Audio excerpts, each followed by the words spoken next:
Okay, good evening, everyone. Before we call this meeting to order, would you all stand and pray?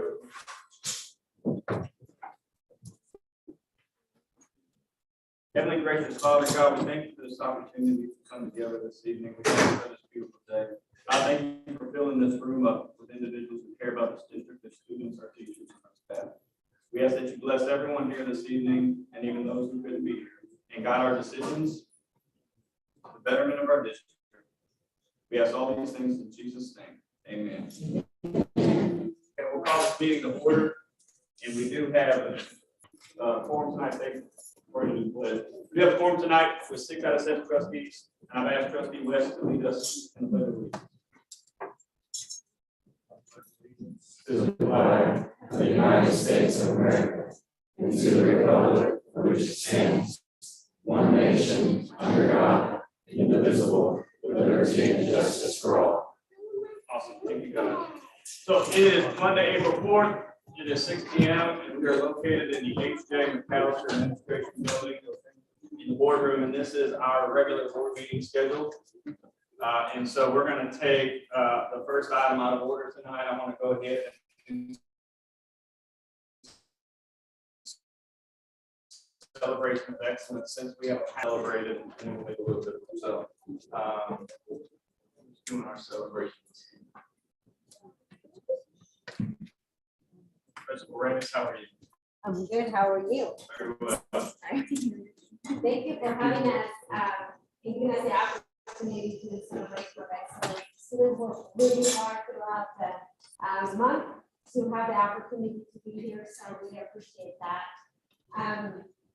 The students that we are giving the celebration of excellence this afternoon have completed their TSI, and they come to Bay City High School on Saturdays, not during the week. And they sit through tutoring, or they did several things to be prepared. So I'm going to call their names, and you can help me push the front page. It's Jonathan Vargas,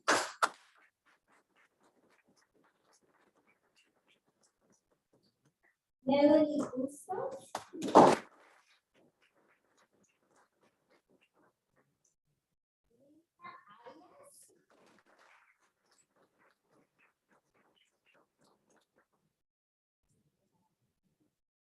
Marcus Trevino,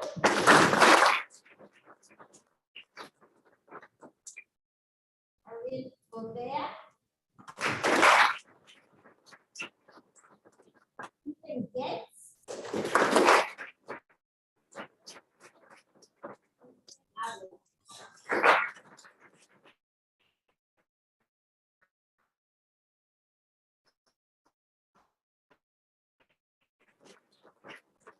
were able to stay powerlifting. So I'm going to ask the pharmacist to please come forward and present. Yes, these young men and women worked extremely hard this year. Really came a long way from where they started. So I feel they took in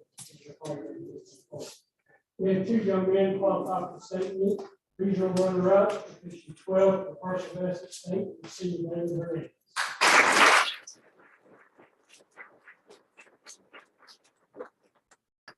Champion, Tony Jr., had a great thing for him next year again. If you simply consider the time is personal best, take that.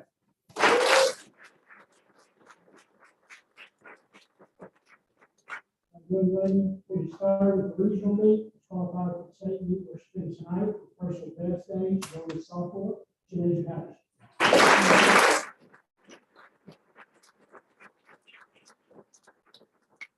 Lady with a 1-year power, she's a senior, but she was a regional champion. Finished 13th for the state meet with again with the personal best, Savannah Connect.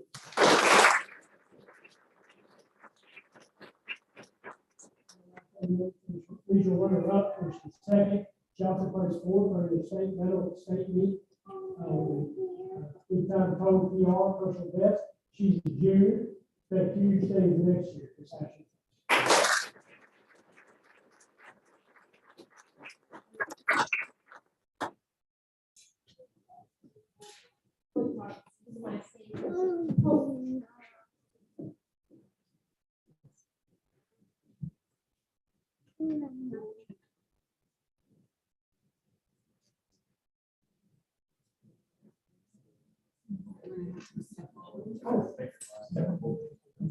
Oh, I'm sorry.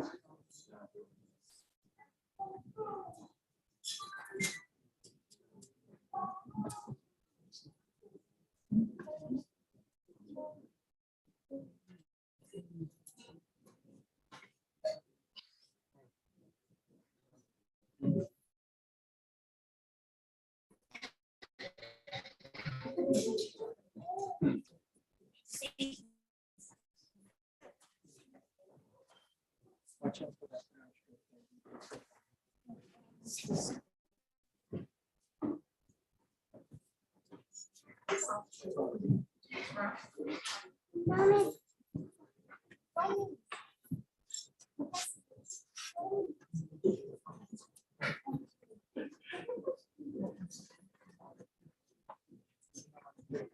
You guys ready?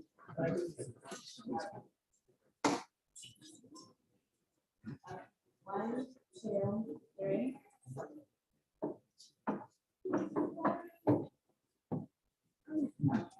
One, two, three. And we'll do one more. One, two, three.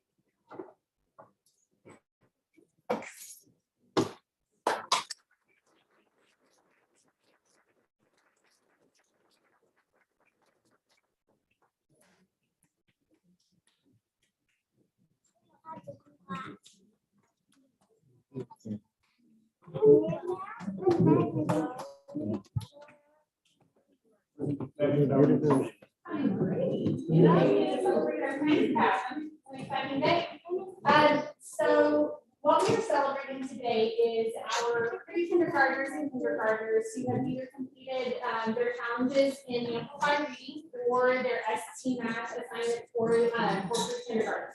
So for those of you, it's been a while since you've been in pre-K, there isn't a whole lot of time that our students spend on computers. So for them to make their way through these challenges during the school day is really a huge accomplishment. They're working very hard and very diligently to do their best on this computer time, although it's never difficult to put them to let them be on computer. So they're always excited for this time, but we're ready to celebrate them. So for excellence in amplified reading, we have Corbin Law.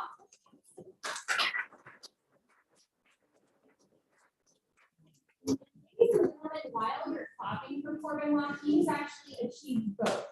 ST Math is completed and amplified reading. So Corbin.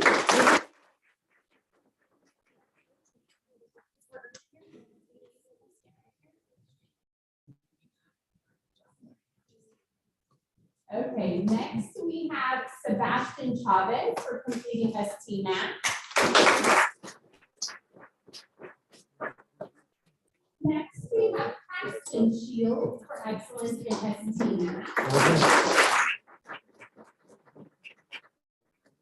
Next we have Roman Lara in excellence in ST Math. Next, we have Millie Holden for excellence in ST Math. Next, we have Tallulah Gregston for his excellence in ST Math.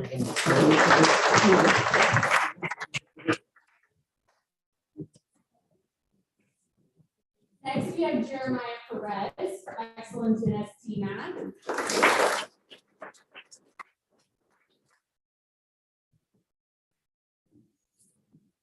Next, we have Abigail King for excellence in ST Math and amplified reading. Next, we have Legend Brown.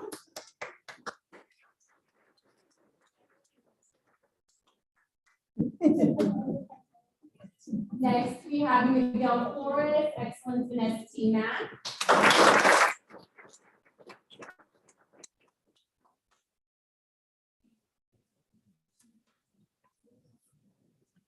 Next, we have Isaac Vargas for excellence in ST Math. This is transitional kindergarten, so he has finished in addition to his pre-K transitional kindergarten. Next, we have Simon Alcantara Seekers for excellence in ST Math.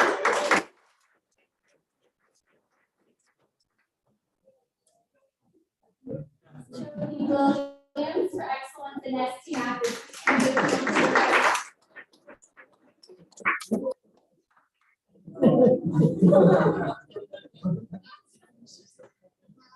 Mason Espino for excellence in ST Math.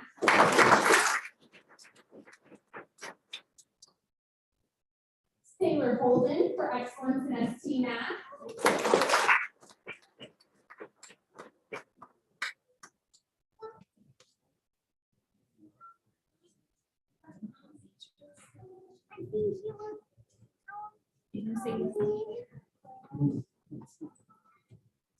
Vega Olivares for excellence in ST Math. Gonzalez Zuniga for excellence in ST Math.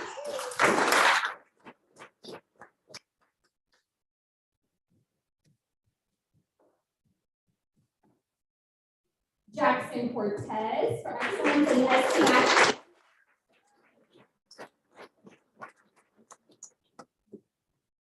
Jacob Bates for excellence in ST Math.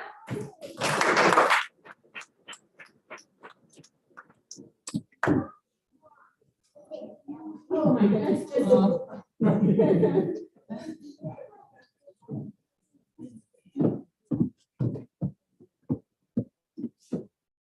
Madeline Morello for excellence in ST Math. And Eleanor King for excellence in ST Math.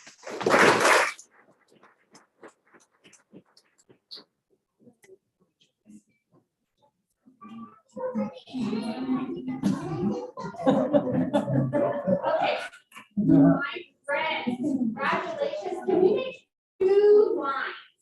So let's have half of my friends go here to the front, and then those of you that are in the back. We're really not talking about this basically.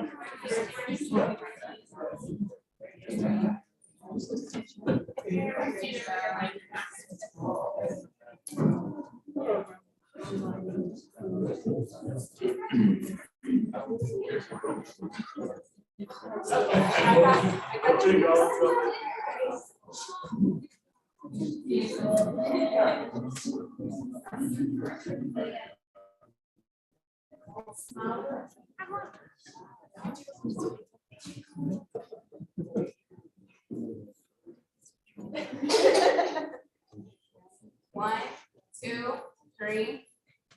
1, 2, 3. And we'll take one more.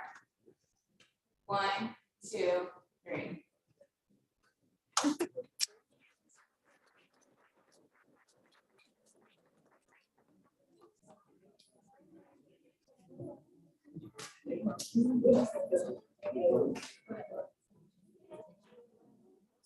It's all right. Take it out to the lobby, please.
Thank you guys. That's always our favorite part of every board meeting. We get to celebrate our students. I think they forgot to print my power level certificate. And I think the smallest ones just love seeing each other up here with each other. So everybody's excited. That's awesome. We'll just give a minute for anybody who wants to leave. And then the rest of y'all can filter in and have a seat. And as soon as we get the doors closed.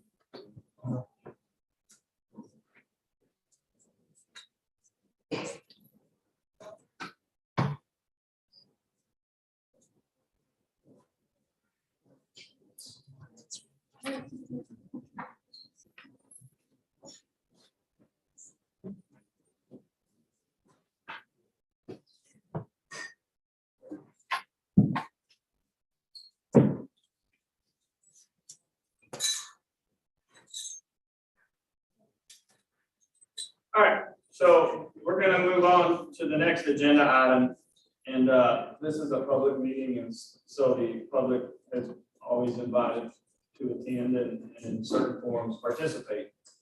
And so we will have our audience with patrons, and so board policy sets 3 minutes as our limit. The board will not interrupt you, just as long as you're not cussing us out, right?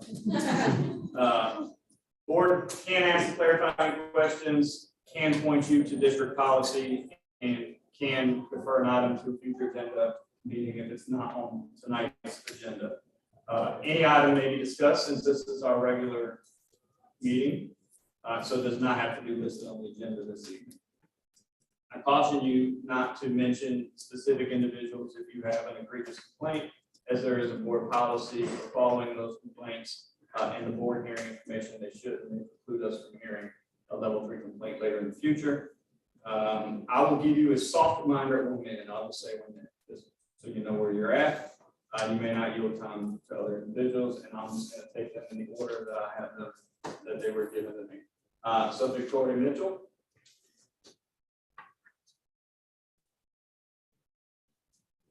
Victoria, how are you doing this evening? Hi, how are you? Very well. Does my time start on my? After you introduce yourself and say hello, I'll hit the start button. So, yep, no pressure. Good evening. Hello, my name is Victoria Mitchell, and I'm the theater arts director at Mason Junior High. On Thursday night, my principal called and informed me that my classroom and Keaton Auditorium is in discussion to be torn down. On Friday, we called community members, students, and their families to action. This building goes beyond me and my needs as a theater director. There has not been one theatrical performance or rehearsal, band or choir concert, not one ceremony, assembly, band recital, Rise Festival pageant, or even evacuation that I, as a steward of that building, have not conducted. I've been there for every single event since its grand reopening in 2020.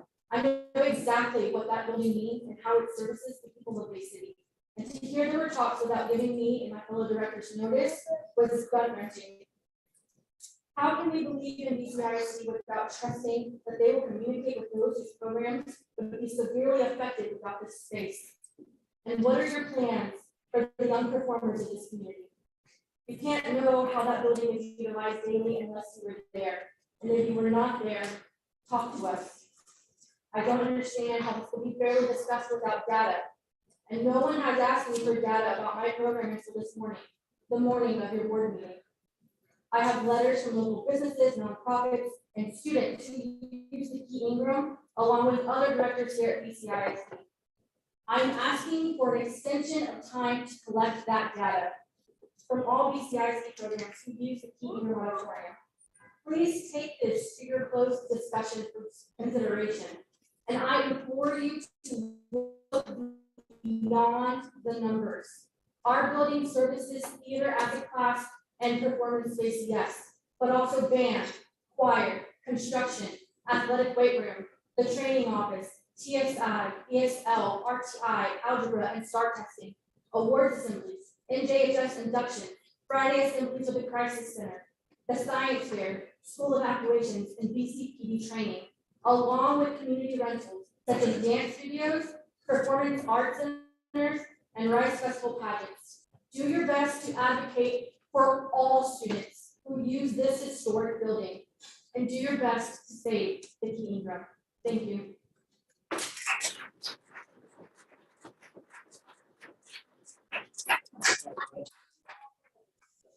To Chief.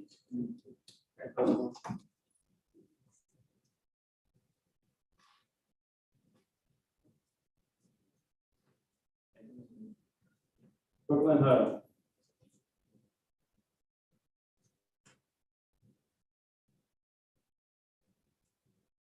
Ma'am, how are you doing this evening? Thank you.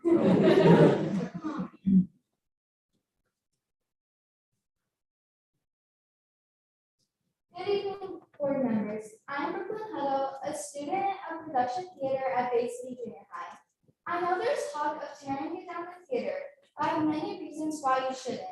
One reason is that other fine arts, like band and choir, have state-of-the-art facilities. It would not be fair if theater had nothing. We need more than just a classroom to do rehearsals to perform. The theater is more than just a building to us. It's friendship, teamwork, and most importantly, love.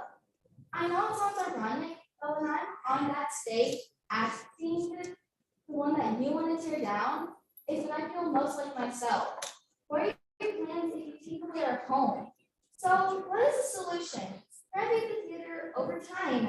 First, figure out the theater's biggest problem and communicate how much it would cost. I know our theater kids, families, and the big city community would love to help. Let us fundraise to offset expenses. I know that we're in this together and we all want to help save the theater. And if you're second guessing how important this is to us, I invite you to watch our screenplay this month and see us in action. And I will leave you with this. How many junior high students do you know would stand in front of a room full of adults and speak? It is these skills of public speaking, presentation, and confidence I have learned in theater class. Thank you for your time. Thank you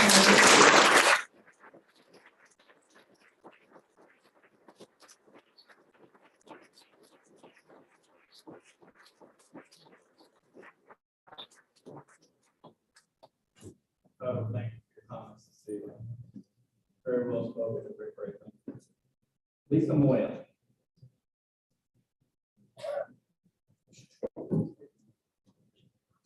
Before I start, I want to compliment Brooklyn because it takes a lot of guts. Ms. Moya, how are you this evening? Thank you. So I'm coming this evening as a parent of a Bay City High School student, not as an administrator. First of all, I want to make that clear.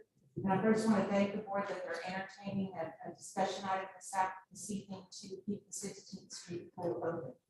I'm coming here to advocate for all families and students in our community.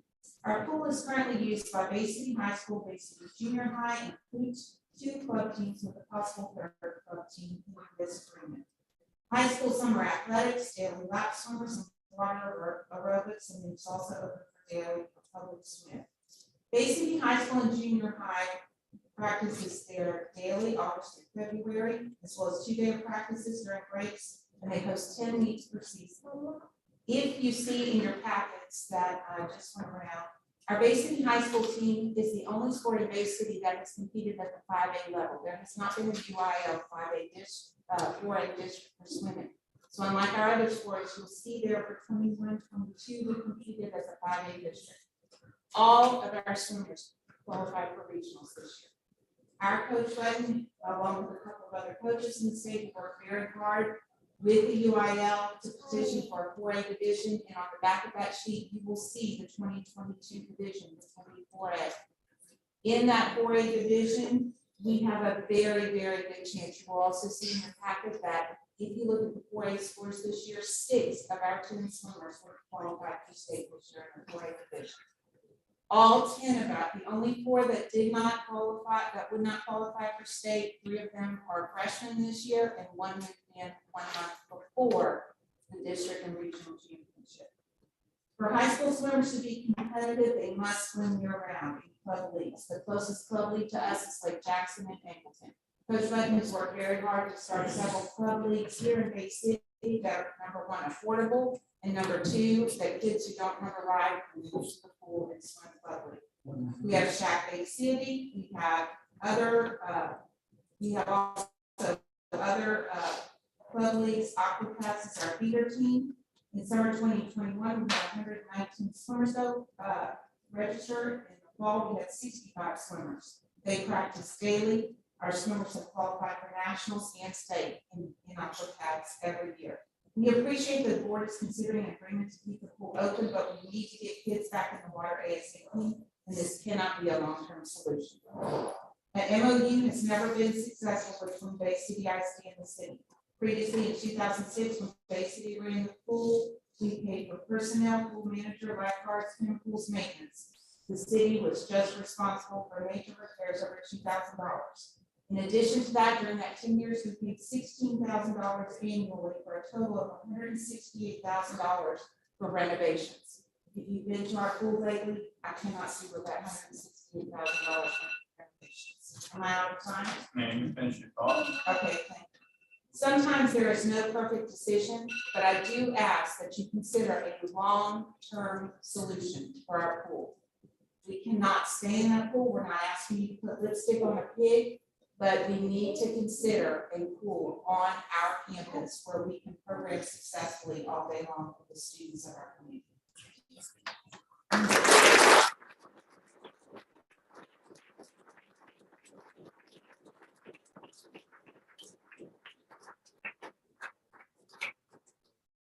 Wayne, comments this evening?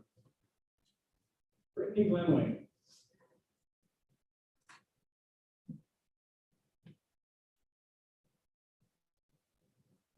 Very good this evening.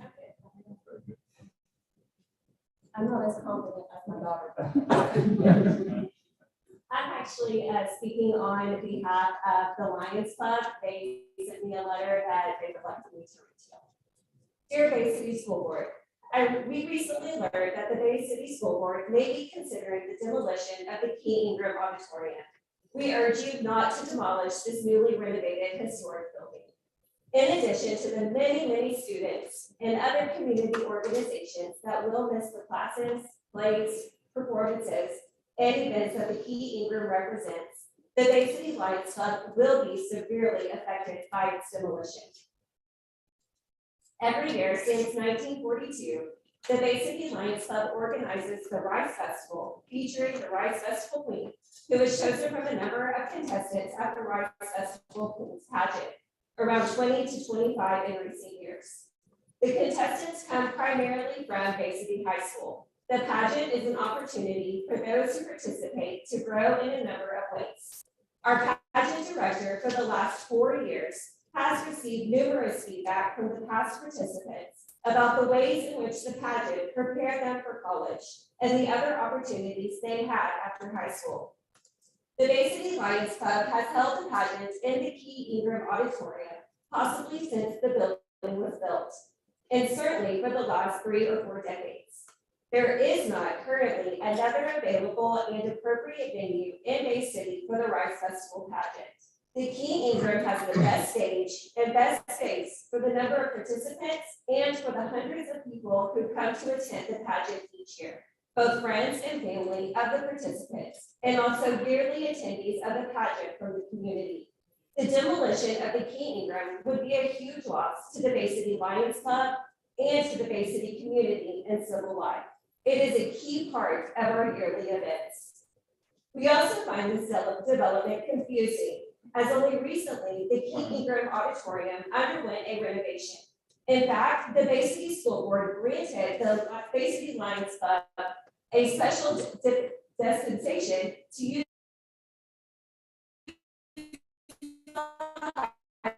auditorium while the Key was there to renovate, and we do not understand a said need for demolition. We urge you again to not demolish the Key Ingram Auditorium, but to save it for future generations to cherish as past generations still do. Steve Johnson, Mike Finster, and Ryan Briggs.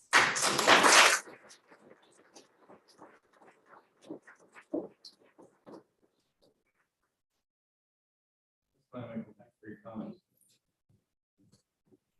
Christy Salas.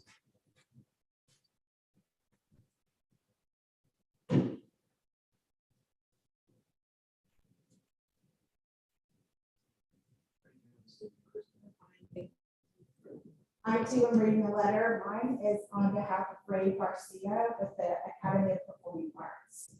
My name is Ray Garcia, a Bay City High School graduate of 1981. I wanted so badly to present this in person tonight, but teaching at our dance studio prevents me from attending. I'm grateful to know that this will be read, and I thank the board for this opportunity. I moved back to my hometown of Bay City in March of 2019 to open a dance and performing arts studio with Darren Lawrence. Bay City Academy of Performing Arts has blossomed despite the pandemic. And last year we held our first recital at Key Ingram Auditorium. Hundreds were in attendance and the response was tremendous. Due to no small part of the success of our 2021 recital, we have now doubled the number of students attending CAPA. We expect realistically an audience of approximately 900 for this year's recital on May 29th of 2022. Having such a large functioning professional venue in Bay City is vital to our small business and our community. There are no viable options for BCAPA to rehearse and perform in our annual recital locally. I was inspired by our performance of the Young Americans in Pete Ingram Auditorium as a teenager, which changed the trajectory of my life and career. I performed for the very first time on that stage, and decades later, I have returned not merely to open a business, but to inspire young people to pursue their own dreams of dance and performance. Pete Ingram Auditorium is essential to junior high students, our BCA PA students, various local businesses, the Rise Festival, and many more. The loss of Pete Ingram Auditorium and its legacy will diminish our town and our community. I hope that you will take into consideration the opportunities, experiences, and growth that younger people will be deprived of if we lose such a crucial space.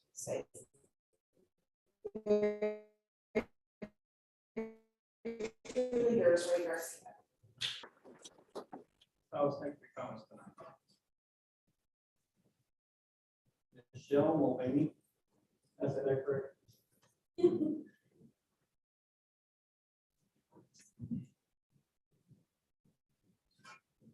How are you this evening? My name is Michelle Lee, and I'm senior parent at Mason. To whom it may concern, the theater is a home for many people, almost all the faces. There are dance recitals, band and choir concerts, plays, evacuations, athletics, meetings, rice festivals, pageants, speeches, assemblies, and many more activities. I personally have found what makes me happy on and with this stage. Students use this space for benchmarks, TSI, STAR, science fairs, and many more. We've had this school and theater for over 72 years. Also, there are time capsules in front of this theater. I have gotten the chance to go onto the stage and do what I enjoy and others enjoy.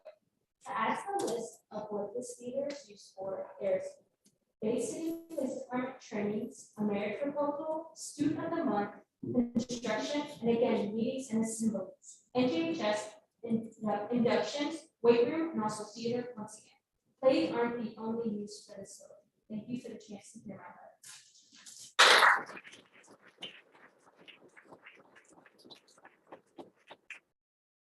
Ms. Mulvaney, thank you for your comments this evening.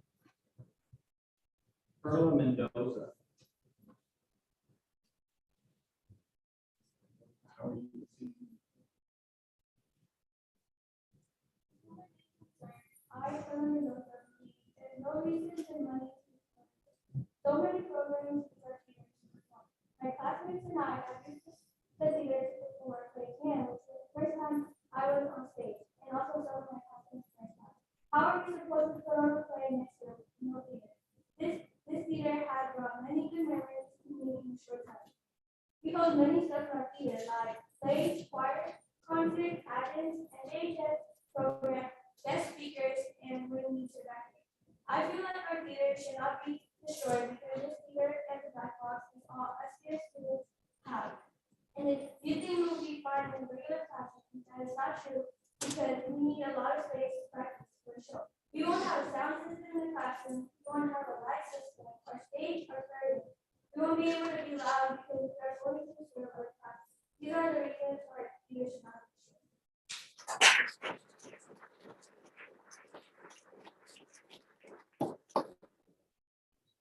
Thank you for stepping up and your comments this evening.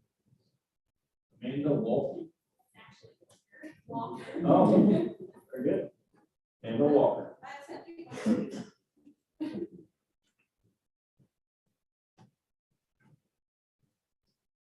Actually reading a letter from Sarah Berkshire.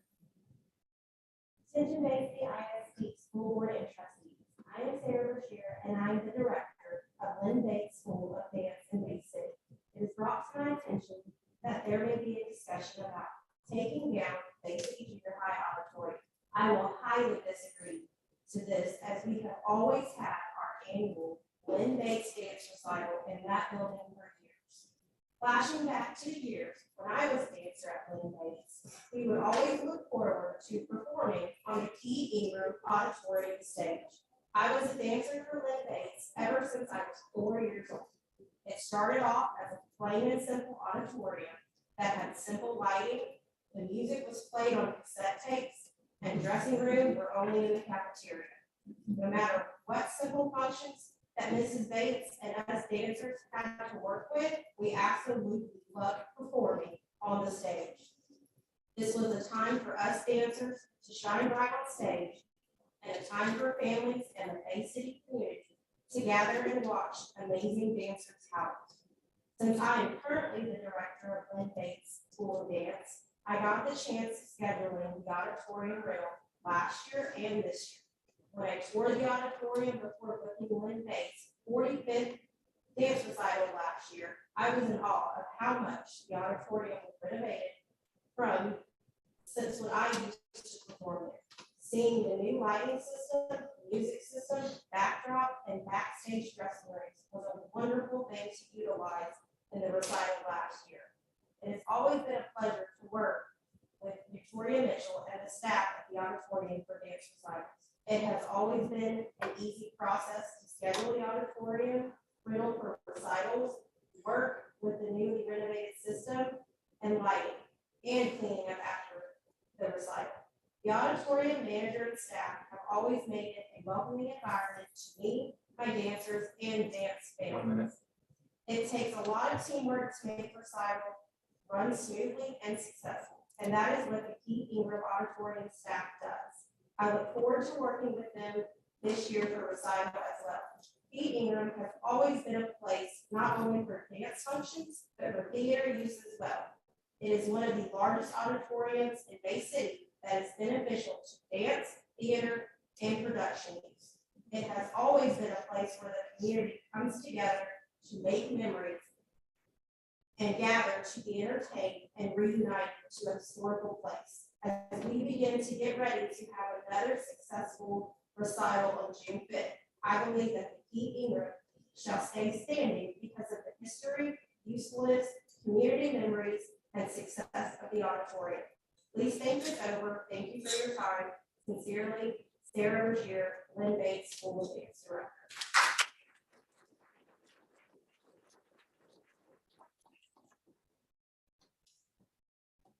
Walker, thank you for your comments this evening. Okay, Susan Spencer. Spencer, how are you this evening? My name is Susan Spencer, and I'm married to Andy Spencer, the Aqua House president. He's out of town for work, so I thought I'd just say a few words to him. I've been a swimming parent for almost 16 years. My friend introduced me and my family to the sport as a way to teach our kids strong swim skills to keep them alive. I have 5 kids, 4 of whom are old enough to swim in Bay City. We live in Coastal County and frequent the beach at Iowa, as well as the Colorado River, and I'm grateful that my boys can swim and swim well. There is no question that competitive swimming has kept my boys safe in the water. Over the years, I have watched my fair share of swim practices.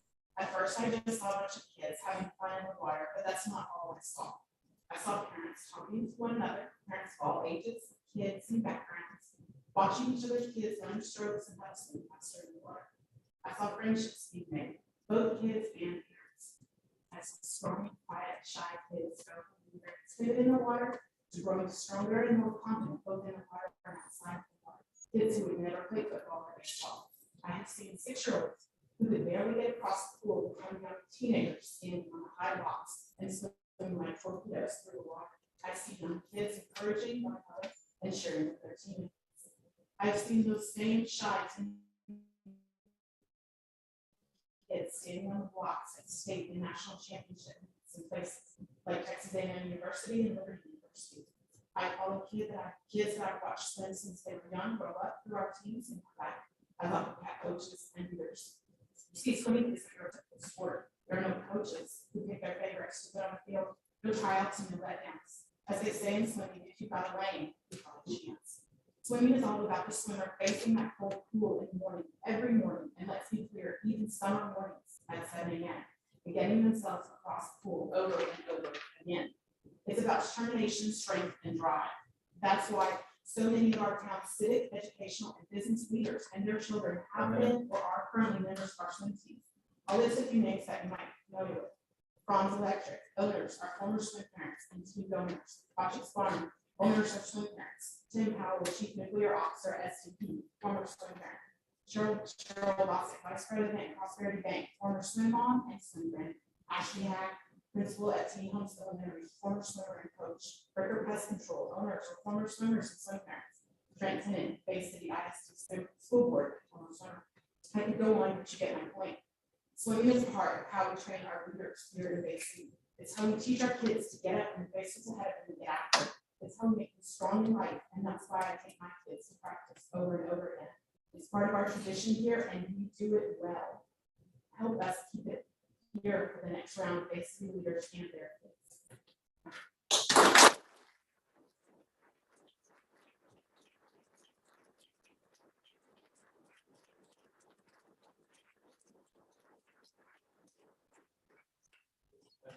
Your comments this evening. Ingrid Ryman.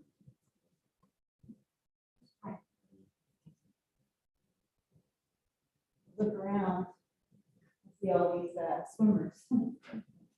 Most of them I know since they were little kids. Thank you for your time today. My name is Ingrid Ryman, and I'm the swim coach at Amblet High School. And I just wanted to take a minute to let you guys understand the full, how you would be helping others besides just the students at Bay City ISD, because we practice there too.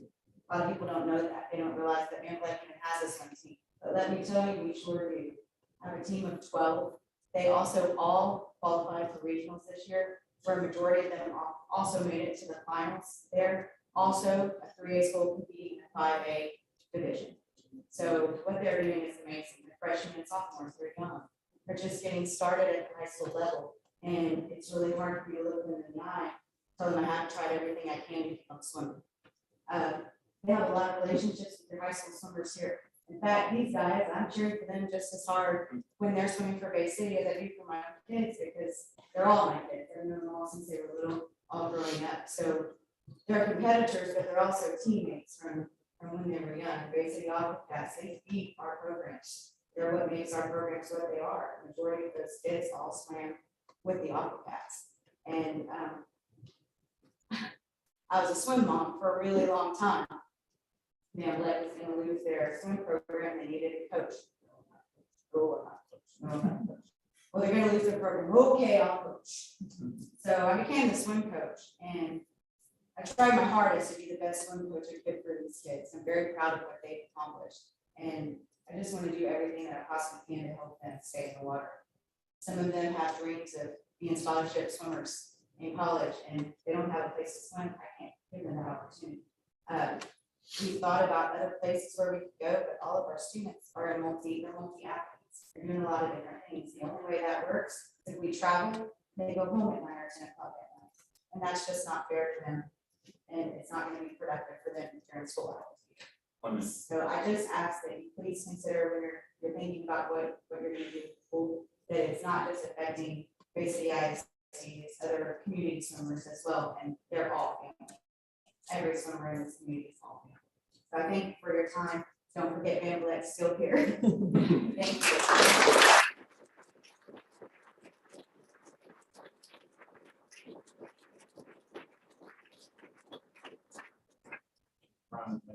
Mr. Gary Monroe.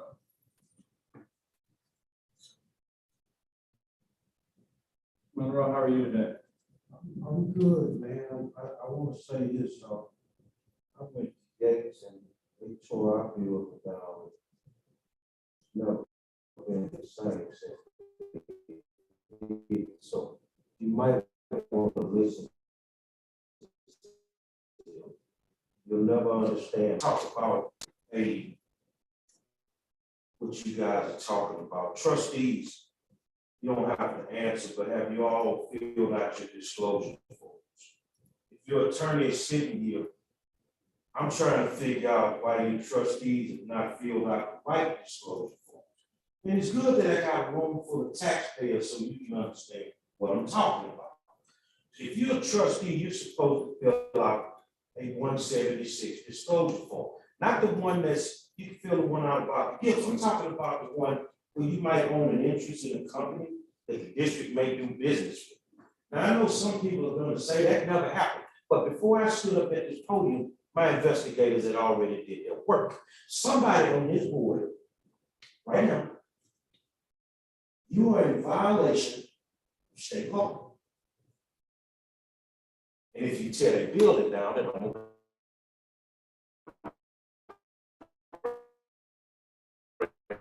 some nuclear bullets. So the form is not there. The one that was filled out on March 21st does not matter to me. Where are the prior disclosure forms for the company that you say you didn't do business with? I got the proof that you did. Where are the prior disclosure forms? 176. The detail that you may have been a member of that company or you were an employee, you owned a portion of that company. Now, what I recommend that you do is take me very, very seriously because the information that I've obtained, I've already turned it over to law enforcement, which is not your district attorney. So let me tell you what you need to do tonight. When you go into closed session, you need to have a serious discussion. You need to ask yourself where your disclosure is. Because the one that was filled out on the 21st, I got none. So you can't back me. There are none prior to that. But yet that company, for these taxpayers, did business with the school district. Now, I want to say this in my 1 minute. It was told to me prior that I'm a joke. Not a joke. The guy that goes all around Texas and destroys school systems that are rogue. So if you think you're going to continue to do business in this manner, it's not going to happen. And somebody's going to end up with some federal company. Can he do that? Ask the Houston Independent School District. I keep sending them in their building. Think about it, talk about it in the closed session. I recommend you go now. Mr. Morrow, thank you for your comments. Okay, that concludes our audience with patrons. Okay, the subjects to be discussed or considered or upon which any formal action may be taken are listed below. Items do not have to be taken in the same order as shown in this meeting notice. Let's move to the consent agenda. Items identified within the consent agenda will be acted on at one time. At this time, I would like to remove item 6B, consent agenda number 9, approval of interlocal agreement of the 16th Street pool. And so I'd just like to bring it out of the consent agenda for separate consideration and discussion so we can have a open conversation about what we heard, part of what we heard this evening, and that's the contract with the city or the interlocal agreement with the city. And so at our last board meeting, we authorized Dr. Scott to negotiate with the city, gave him our understanding. He promptly did so and returned to us the MOU, which is in your board book. So has everybody had a chance to read over the memorandum? Are there any questions or is there any discussion around it? Okay, just some of the highlights. So the district plans to work with the city to keep that pool open. The district plans to fund a portion of the maintenance for the privilege and the use of the district's swim team. Now, as far as I understand in Aquacats, and then like we'll have the same opportunity to do the exact same with the city. So we've done our part to at least start the process with them to hopefully keep it open. And I encourage your board, I know most of them, hopefully that they'll do the same with Aquacats. We'll also have a memorandum there, but so some of the concerns that we heard, 2,000 I think was used as an expense. This one includes 5,000, and then I think it's year by year, and then anytime either party can walk away from it. So really, it is I don't call it a Band-Aid, but it is the first step into the renovations that need to happen at that facility to make it a long-term, high-quality facility that our student athletes deserve. So we're going to take the first step in that direction. Dr. Scott, you negotiated that. Did you want to add anything? For consideration. I think there's one document, but there should be an agreement. And decide how long relationship with the city. Very good, thank you. Any thoughts around 2 years versus 1 year? And I know we talked about it before, but I just wanted to. Just a quick question. If if we enter that 2-year agreement at any point, the language is the same in both. We can remove out of that agreement or purchase the pool, whatever we decide at any point in that agreement, correct? Yes. Okay, thank you. I would say if they're offering the 2-year, that we go with the 2-year. It's the same thing, and anytime we get 6 months in, we want to buy the pool, we buy the pool, we get 20 months in and we're still at that position, but it gives us some time instead of a year, and us get to a year and the city say, nope, we don't want to do this anymore, and then we're back at square one within a year. And I agree with trustee Westmoreland, if there's any major renovations that need to happen, both parties would have to come sit down before anything got done anyway, so, 2-year hurts us. I think it just helps us in the long-term relationship. Is there a motion be made? I make a motion to move forward with the MOU for the 2 years. Motion been made by trustee Westmoreland for the approval of an interlocal agreement of 16th Street Pool version that has a 2-year agreement. Is there a second to her motion? Motion has been seconded by trustee Murray for the approval of interlocal agreement of 16th Street Pool with for 2 years. Is there any further discussion? Hearing none, those in favor say aye. Aye. Any opposed say no. Hearing none, the motion passes 6-0.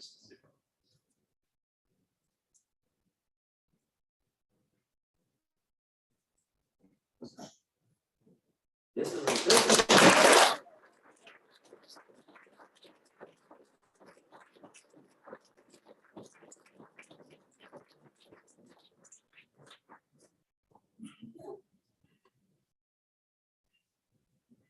Okay, everybody hanging out for the rest of the meeting? No. I moved it. Couple hands. And I think it was very simple. Yeah, for a long time.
So it's not an open session. Right. Yeah. So if it's actually.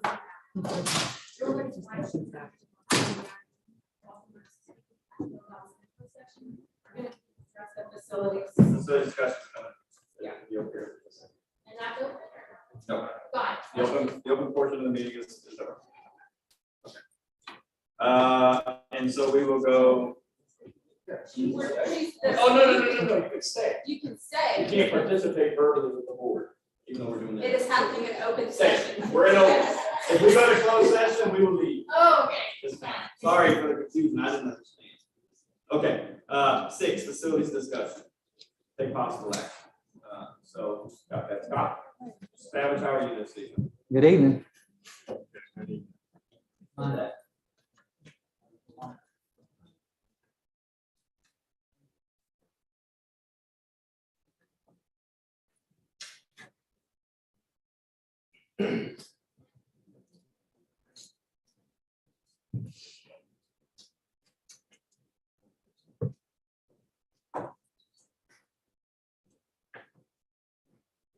We don't have a presentation per se. Okay, we'll just open it up. for discussion. Very good. I condensed this way down to what. Yep. So it's just open for us to have discussion. Very good. Okay, anybody want to open discussion? Trustee Wilson? Okay. Anybody want to open this up for discussion around anything surrounding any facility? For the absolute stadium and well,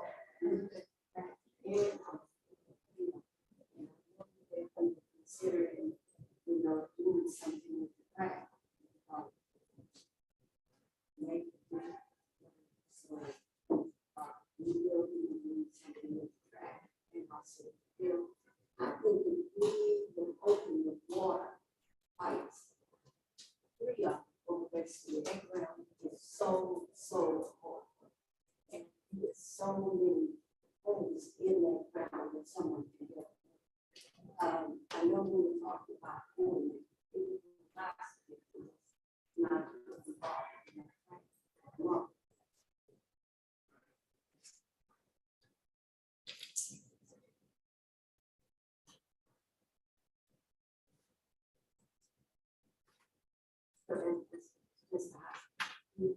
Junior high. All this, such as just this, say. it's just talking about the state. Asbestos abatement actually came back today, so that's another real I see.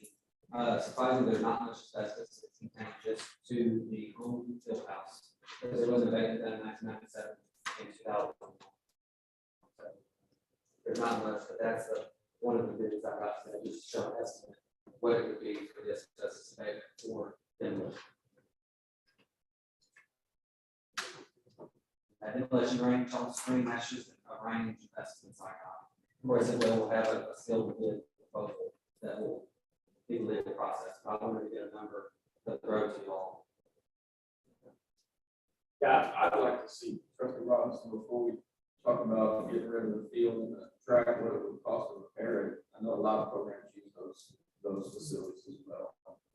I was just thinking, we were talking about safety, that's what I'm always thinking about. It's a man out there somewhere, but something to have to. And we can do, we talk, we continue to open, allow people to walk or run around the track. I know we have the high school track, and I know they even use that track to walk around. And I haven't heard legend, but I know in recent years, it was a bad place for women to walk. And people were creeping and hiding out under the stadium. I just don't see that part. I mean, I think if we're going to do anything with it, I wish I could have done it. I wish I could have seen what's in it, but I didn't. I just wanted to see. My concern was that outside and looking in, I thought we had already kind of determined what was in inside and what we had to do. That much is that a lot of stuff. It's not a lot, there's some procedures to follow to make it. There has to be air sprinklers performed during the abatement. So I was looking at previous asbestos abatement projects, that's well below what was spent for the junior high demolition and other asbestos abatement projects.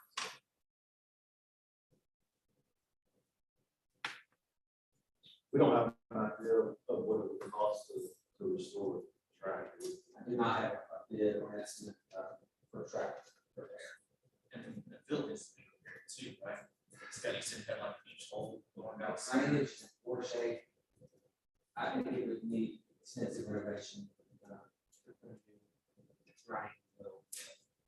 I think they use practice tools at the time. But it's not competitive anymore. But all spots, I think, it's light drainage conservation around. You had some comments about this sport that we Coach Ron, you said one way. He can't, I mean, I would, Coach Ron to share his thoughts. As far as the drainage for that field, we can do what we do on our side. But the city side of drainage, still gonna push that water back up into our property. It's doing that with drainage sometimes from the new junior high school, which means that if you put a new track there, you definitely gonna have to do the drainage piece. If not,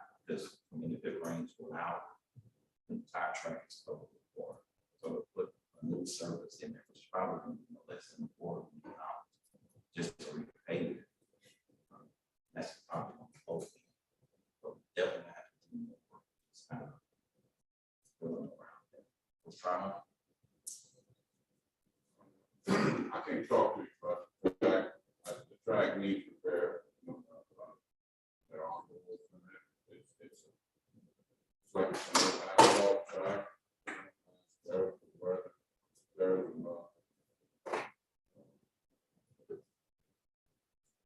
as far as the field is concerned, somebody may expect that it's going to be a practice field, and that's what it's going to be. So I see it's work being done on that.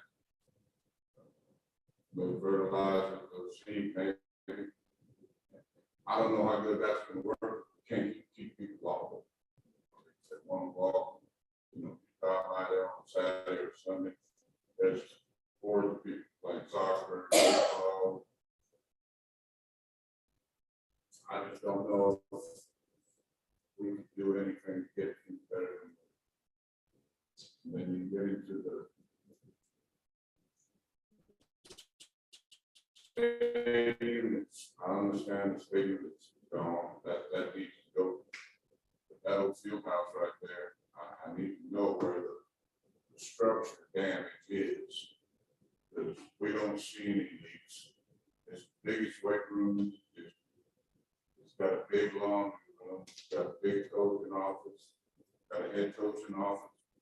Got a film room, meeting room, plenty storage for our 7th and 8th grade. The lockers are how they're supposed to be. So I just, I don't know where we're going to put them to tear that thing down. That's something that a lot of thought needs to come into that we're talking about 10, 15, 20 kids with the equipment. And I think that spot there, it's good to go till it gets bad. And I know it's old. Somebody told me, well, there's nothing wrong with it, it's just old. Well, Coach Jones dressed in that thing. I worked in that thing, and I'm telling you, you go in there right now, and nothing changed. Our kids are in it right now. We don't have a problem with it. So that's something to think about. As far as for the, what do you call it, the south gym, the floor needs repair. We can go in there and steam clean a little bit, clean that thing up, and we can use that for whatever we want. Depends on what we tear down, what we don't tear down. That's a good facility, a good gym, got good lockers in it. We walk through it, water runs fine. Like I said, just need to go steam clean it. And that thing will be ready to go, fix the floors. The one that the water got under. That's the freestanding gym next to the old 500. Yeah. You walk in there, you'll see it'll impress you with how good it looks. All I'm saying is that's a facility we can use. Who uses that facility? The gym of the field house.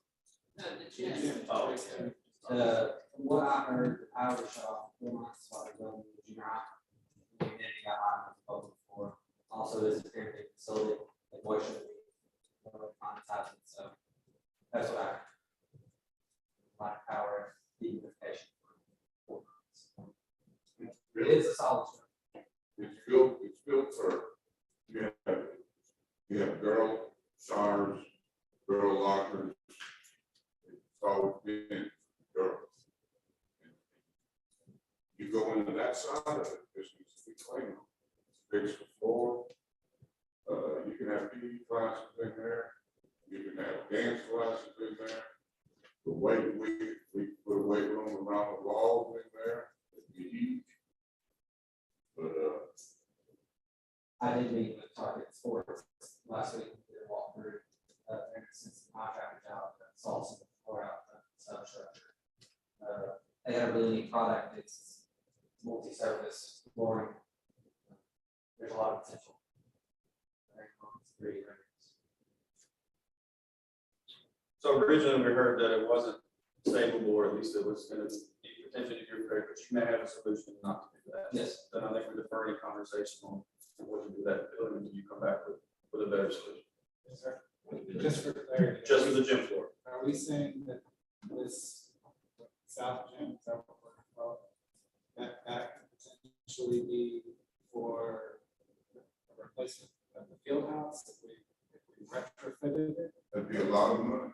I mean, a lot, it'd be a whole lot easier. If something's wrong with the field house we have right now, it'd be a whole lot easier to fix that. Than to fix the south gym. I mean, you can't, you go in there right now, you can't, you gotta knock balls down. Make everything larger. You got no laundry room. You got no training room. And the old field house, our training room is there almost as big as the one we have at the high school. I think the one reason the high school is bigger, they have their office. So the training room, that facility is excellent. We have a black cat room in there. The showers, they don't have to wear masks and stuff when they go in there and clean that. But that needs to be steam cleaned pretty bad. The facility study that was beyond January. I actually brought a copy of this today. Their recommendation is full demo of the whole facility. That's why I had that recorded. Yeah. For which facility? No, including the home field house. It's in the same study. It was broken out in about 2 paragraphs. What did they say was the reason the field house needed to be demolished? A lot of structures, cracking. They had a lot of good pictures. Their recommendation is whole facility. And I don't remember, was there they put a value on? They didn't try to get it back. It just had line item what needed to be repaired. Field house. Yes, sir. And I think I spoke to all the workshop about, it'll either have to be done this June 1 or June 1 of 2023. So we have to act quickly because it will have to be through the legal process. So the process. Until we come up with the plan for what together. They didn't deem it unsafe for immediate use, it's just structural needs to be torn down. The grandstand has a structural problem. The grandstands. Pretty quick. We have signs of everywhere, it's a danger, and there's still people running operations. Got 8 signs of red. They just hop over, I watched them. Structural part of the.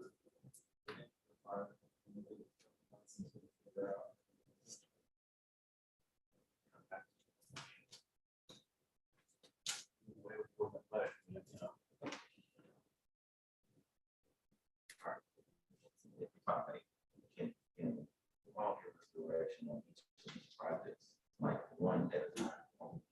Right now, we're going to go. So talk about the gym, talk about the track, talk about the field. So give us some specific guidance on each of those. Please. As of right now, the gym's not being screwed. As far as I'm concerned, the stadium needs to go. Like that's, I think, a non-negotiable at this point.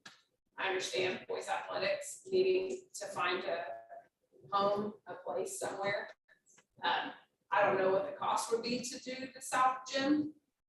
And so do we need to look at the cost of the south gym to do what needs to happen to make that useful for boys athletics versus can we go in and do some things at the field house to meet the things that were said to kind of check the boxes on structurally making that sound. So cost wise, I don't know the difference. I just have some rough numbers. I don't want to hang on the gym until for the site for it.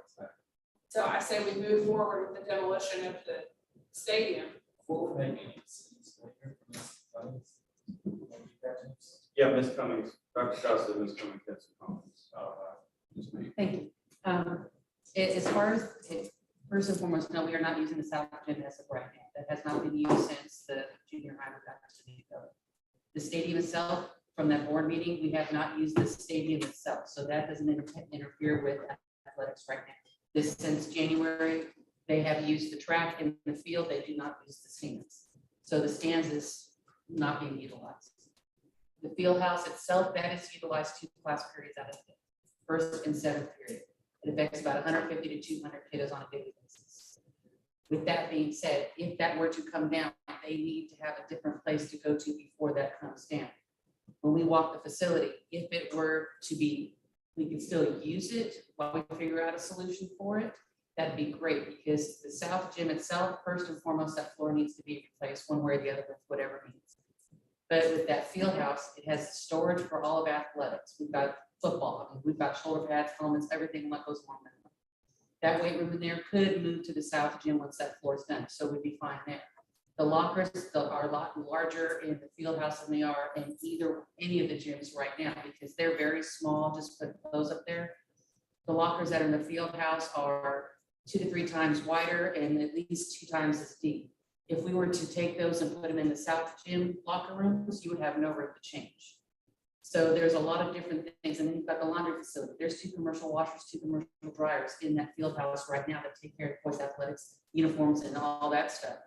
I only have 1 of each in the gym that's currently in the main building, because that was only designed for girls athletics. So there are no boys lockers in that gym that's in the main building. So the current North Gym has the same issues as the South Gym does for those locker rooms, moving athletics into that. Depending on what happens to the auditorium, the new weight room we have there, that's going to be dependent on what's decided with that. So that's the different, the South Gym, the stadium, and then the field house. So I hope that kind of helps out with that information.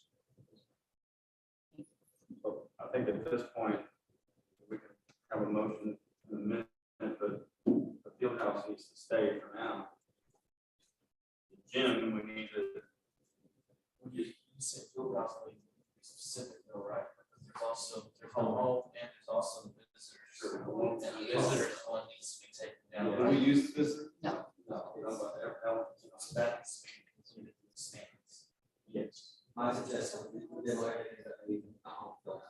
the metal top right corner, L shape building. And we'll leave the gym floor and gym for now, until we figure out what that would cost to repair. No, it's like some discussions with. I'm trying to break down my answers, you know, I want to do this, and that, so that they all require a huge lot of money. So how are we gonna pay for this? Is my question. Are we gonna try and bundle some of these projects up into one maintenance and tax note offering and not come off the list? There are tons of commentary about food. You know, we have homes, and then we have this. I mean, there's millions of dollars right there. Yes. So I don't see how we can isolate one thing and talk about it and say we're gonna do it without talking about all the other ones that are just equal importance. And it's just like I said before, we have so many doors open, yet we're not closing it. And we need to close some of them. Too many projects going on, and I'm thinking, where, you know, the money's the dollar sign. Something we need to make a decision on.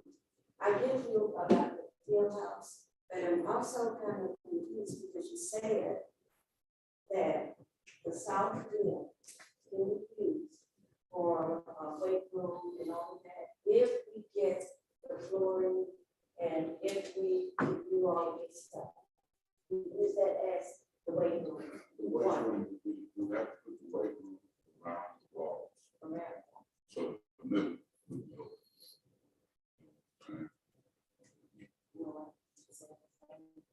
But Well, it would give us more. I mean, we're not gonna build a room and put the weights in, just to put it on the wall. If we would go in understand this, because this would run into all y'all about building. My concern is, and what lady said tonight about putting a band-aid on everything. If we continue, I'm just at this point now, if we're gonna continue to invest monies into all of these old things, wouldn't it be cheaper to just go in and build a weight room or locker room or something versus to keep trying to redo this old thing? Wouldn't it? I mean, stop, no?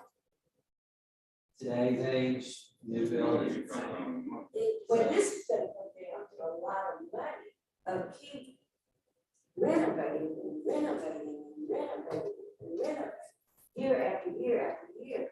If we don't do something about the fields, or make a decision about the fields, and I get the laundry, and I get the space, and I get all of that.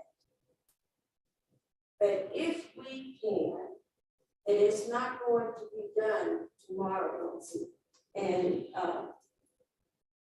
but I just think that in the long haul, we are going to save by building a new facility versus keep putting money into this home. The field house was there when I was, and I'm not playing, but it was there. So I get that, I get it, but it's old.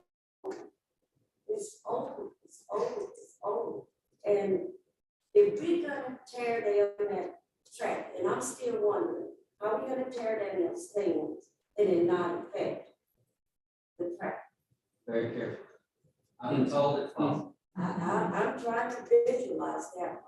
Because I'm thinking that thing is gonna come down and all of that is gonna go on the track. And then we got to clean it all, pay somebody, then come back in and fix that. And fix that thing. And here we are. Is that something that can be, I mean, I'm not, Very I'm not legal. I was But told. can we not say the track, I don't know, can there not be something said in the agreement to say the track will remain, and if it's damage due to that, then it's your responsibility? Which I think that's I think that's a normal bit of policy. If contract damages something, they gotta restore it back to the previous.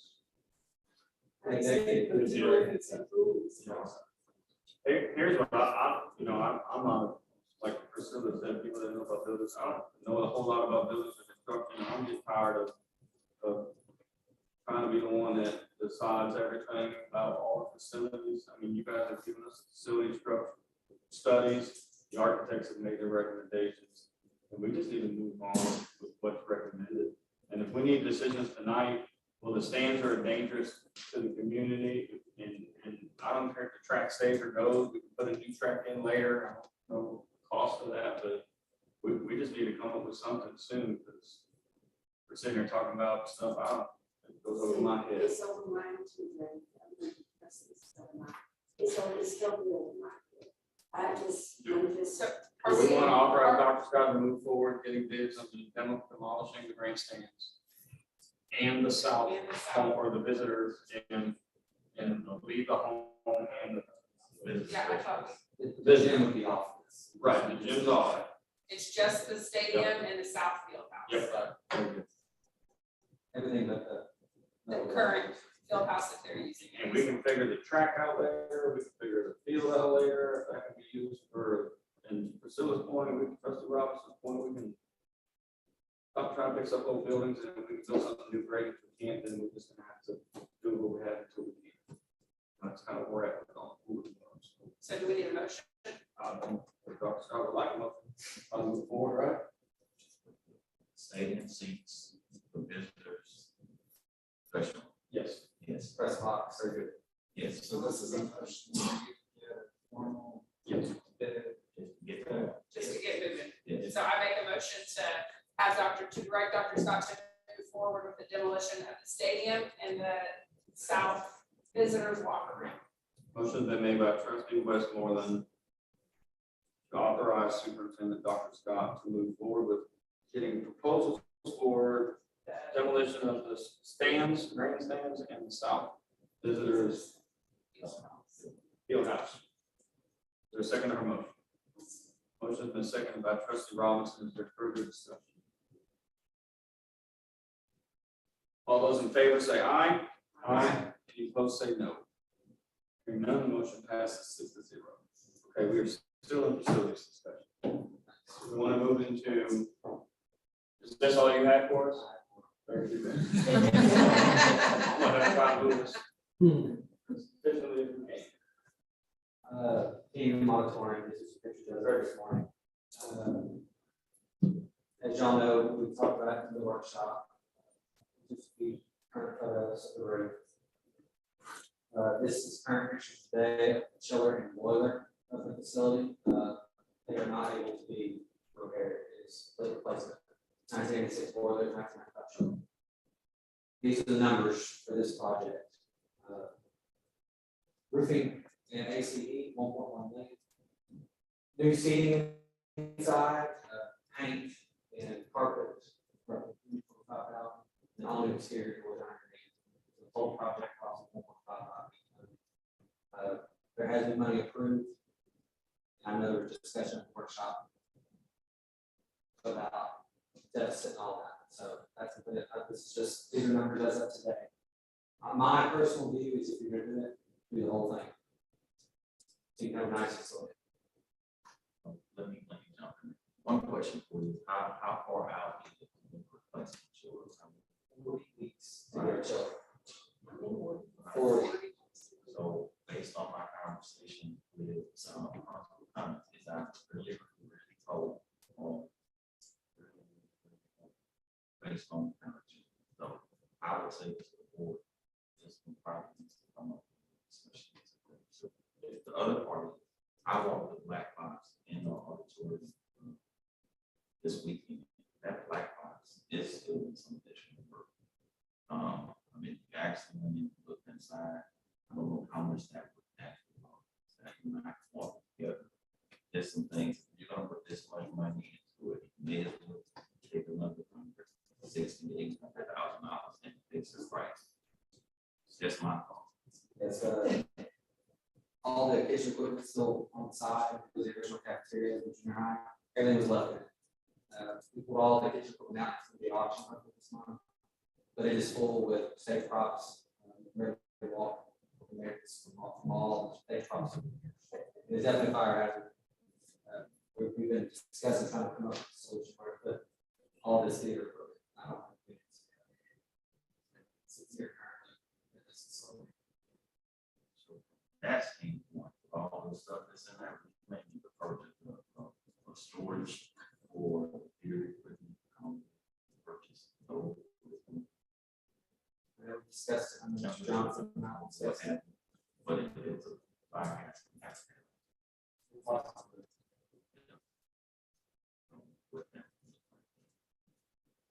Yes, this is a huge project. A lot of renovations were done in 2019 without putting a new roof and new AC.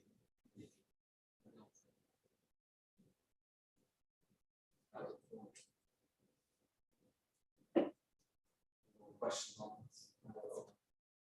I think it was right. And the guy that's over maintenance said that they had painted inside. Some of them had the renovations that were done to the control booth and up on the stage itself, that was all right. But the main theater itself was not touched. I don't know when the last time it was painted. It's got leaks everywhere, the paint bubbles falling down.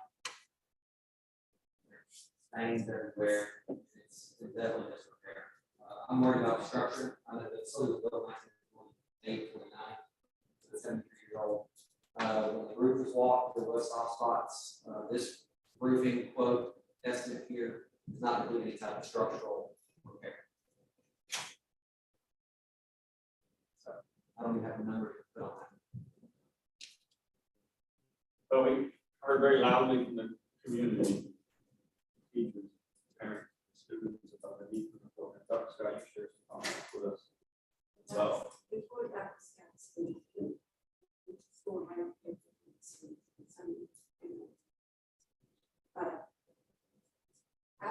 I get here and I understand, I'm a basic black man, yeah, I think they're all graduated from the high school. Except, so we all have history there. I know, I do. I have lots of history there. But I was fortunate enough to go to 2 different high schools, Gilbert and Mason High School. So when you talk about those facilities, I understand because I felt that they were about healing. Did not want to destroy, did not want any of that to happen. Same thing here. I know how much that monitoring means to everyone. But I look at the cost and I look at the ceiling and I read everything that you said about me and touch my heart. That's our legacy.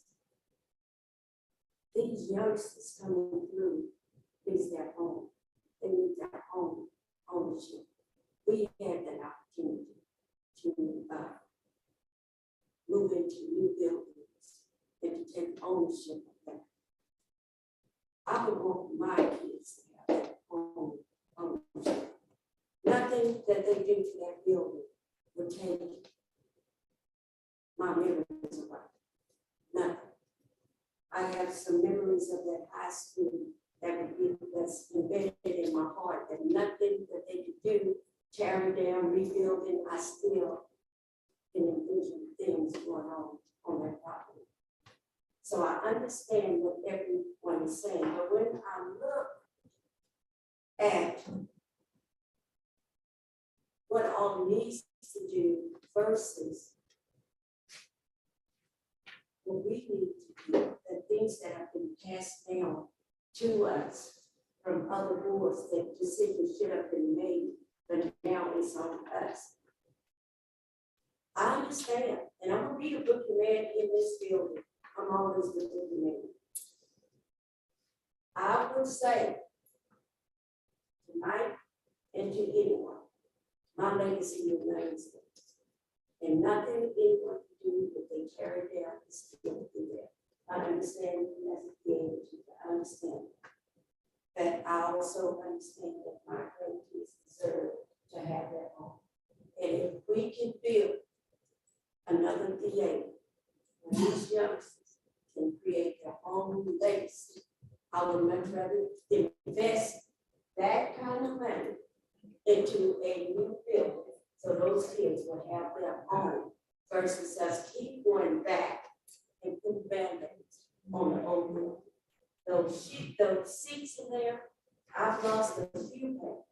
And I'm telling you, we would have to redo those seats, because if you were having, we go by an airline, we would have to pay double to sit in those seats. They're so small.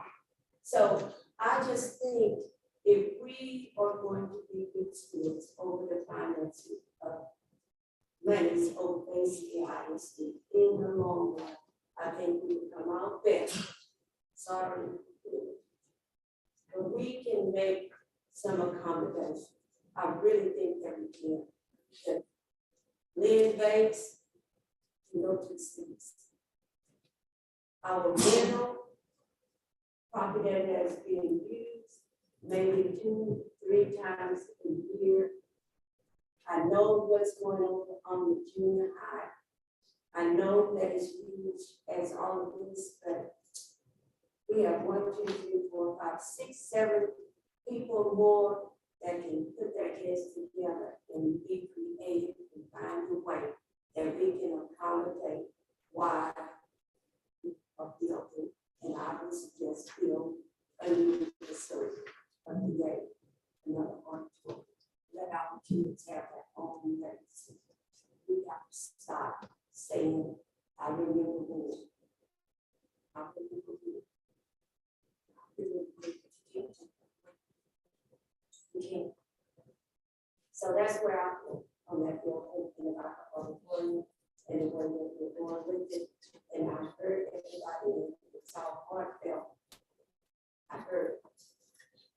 it's a hard thing to look at you.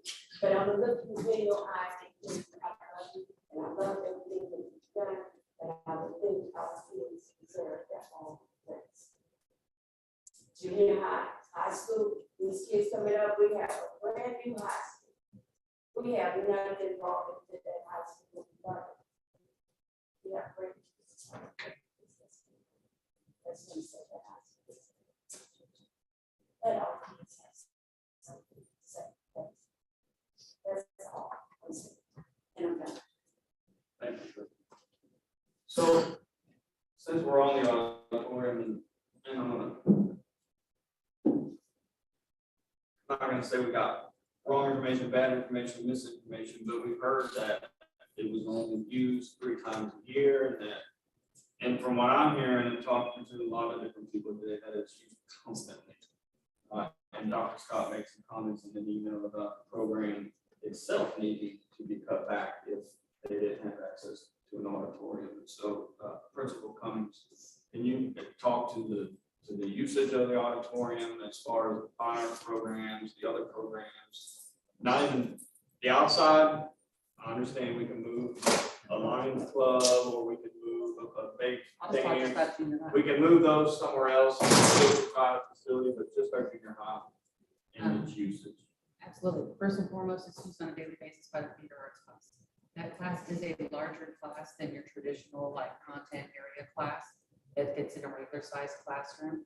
Her class is to fit into a regular sized classroom would just be too compact. Not even saying what she would need to do for production on that purpose. She services probably about 150 kids on a daily basis. She has 6 classes out there on a daily basis. That's not even talking about using the auditorium. That's just about her class that she has there. We also have our construction class out there. Without that facility, my construction program would probably go away because I do not have a place to have a construction class. There's nowhere for it in the main building because they do use hand power tools and hand saws, things along that line. That it will not be able to be used in the main building. That's about 75 to 90 kids a day. If that program goes away, those 75 to 90 kids have to be infused into other electives. That program itself was designed to capture those kids who may not want to go to a college or university. That's not what's going to get them what their career path is. It's more the other path that we've been trying to capture those kids at a junior high level because they might not even make it to the high school. Because if that's not their career path, there's nothing that we can capture with the junior high. And they're already making those decisions with the junior high. So we possibly lose that program at the junior high level. We use it for testing.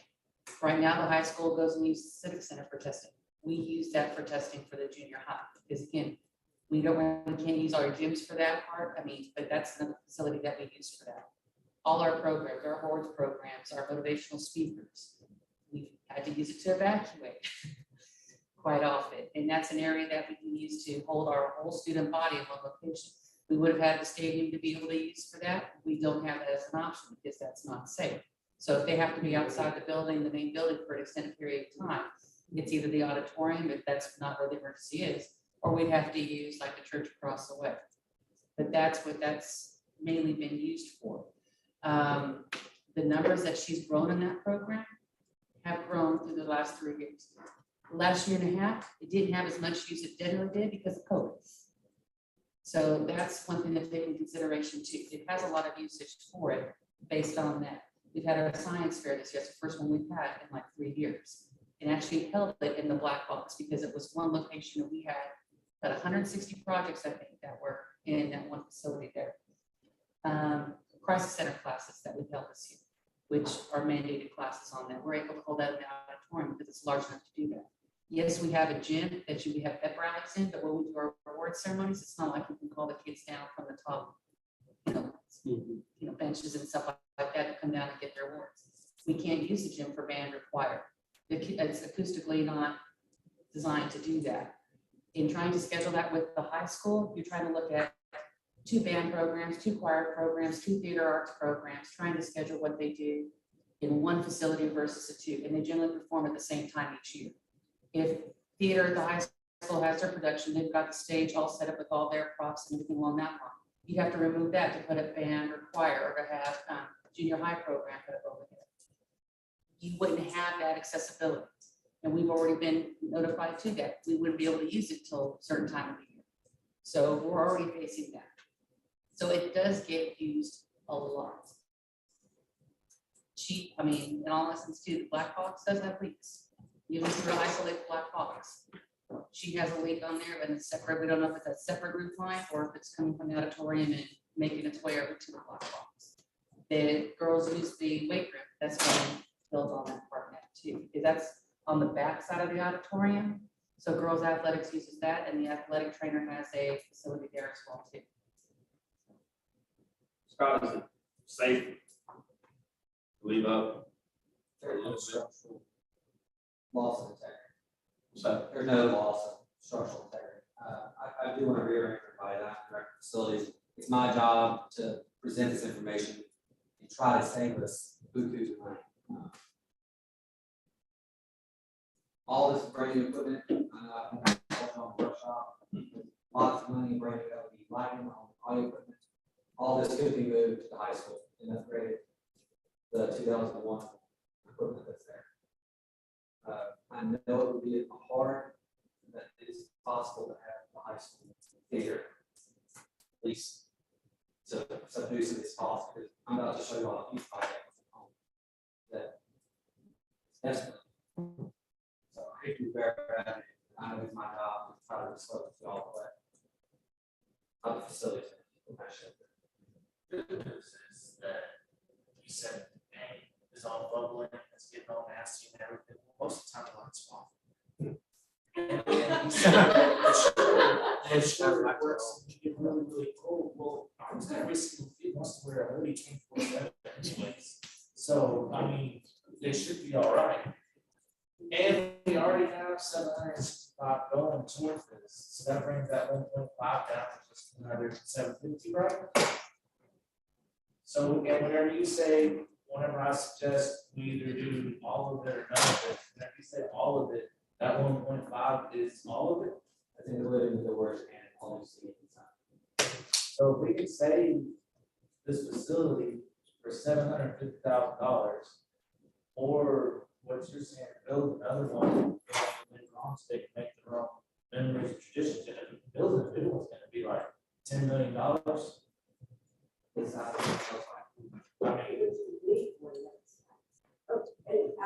Before we get there, these comments. My issue with the restructuring is I have a letter that I wish I could bring out from the guy that we hired to do the CGE, and he quit, resigned. His main concern was the safety of having CGE in that auditorium and in there because of OSHA rules and regulations. So when you talk about construction inside of that, and they're using all of this equipment, then I have personally reading this and knowing the guy that we hired and his expertise, safety would be my main concern with construction being a house in the auditorium. With that kind of equipment used with those young kids that are totally clueless about a solid chain or whatever you use to build something. I would be concerned with that, number one. So I would say to you, we need to find another place to put those kids for construction other than the auditorium. But we have no safety nets. And I'm going to share that email with y'all. yeah, that's it. It was something, but I wanted to say that you talking about construction. I'm going to direct that comment to Dr. Scott and this. But I just, it was on my mind, so I wanted to get it off. So can we talk about, I find we keep talking about this and going in circles, and it's a lot of money. We hear that, and you just said, well, wait for the next project. It's a lot of money too. So can we hear the tiny homes thing and then lump them together and figure out where we're going, where we're headed? Because I think right now we're just doing this. Over here, if I may, Rick, question for you. Let's go back to Trustee Murray's question. How are we gonna pay for this? Pay Where would the for funds that? come from? I mean, just the projects that we're talking about. It would have to be a maintenance tax, though. I mean, check with our financial advisor from capacity. I do know that when we were talking about doing the building of any homes or that wing, replacing that wing totally, it said we had a capacity of about 3.6, 3.5 million we could pay for within this tax cut. So therefore, you could pay for some of these projects within this tax cut. It's specific on how much capacity we have in that area. It would be a conversation with. And how we. Can I ask a couple of questions about that since we're talking? So if I remember correctly from the last budget, we had a series of projects that were in maintenance and tax notes that and some were getting to the end of life. We had almost paid for it. Like the roof on the high school sticks out my mind. Like maybe we only have 1 or 2 more years in that run. Is that true or? Well, like on the roof of the high school, a new project. Did we have some? So we had We had this. some We had this. that some that fell off, but they already fell off. So but I can relook at it again, but we did have some. You know, right this moment, I can't tell you how much it's gonna fall. And then could we potentially take this previously? What I'm trying to do in my mind is reconcile how we keep our budget. Since we're already in a deficit, operating in a deficit, we've got the 10.5 million in our general fund. How do we at least stop the lead on that? Can we take that overrun and use it to fund the maintenance and tax notes over maybe a 2 or 3 year period? So that we at least stabilize the budget. Right. And we don't dip back down because we now have another $300,000 payment to make debt. So that was my thought. How do we package up a bond, maintenance and tax note, take care of as much as we possibly can, but I just don't know what that number is. So it's hard for me to talk about this project, electronic controls for air conditioning. Maybe we have enough to do a big swath of them that makes sense to and maintain the budget. Where's where? I mean, I understand exactly what you're saying, so I just need. I'm starting our budget meetings tomorrow, and our departments and staff, and so we'll be talking about personnel and things like that. Let's all get together, but I can answer your questions. I can talk to our financial advisor. What I need is to get a nail down, which we are, how much it was going to cost to do these things, and then visit with them to see if we have capacity to do that. And I understand we want to keep the fund balance at an acceptable amount, try to do that also. So. When you get that, Rick, could you get that to Dr. Scott? Yes.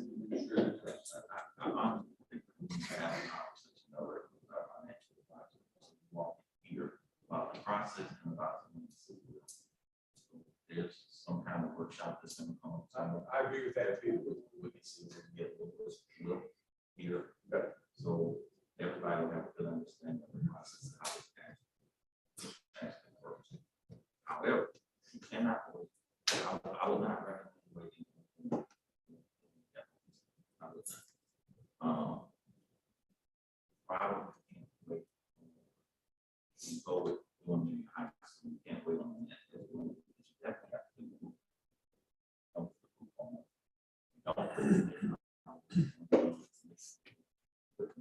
That's inside. So that, I mean, that's the decision. Follow the workshop in 2 weeks and see if Lewis is available. Just pack all this up to get it done. Like I said, that time because it'll be a process. It's not.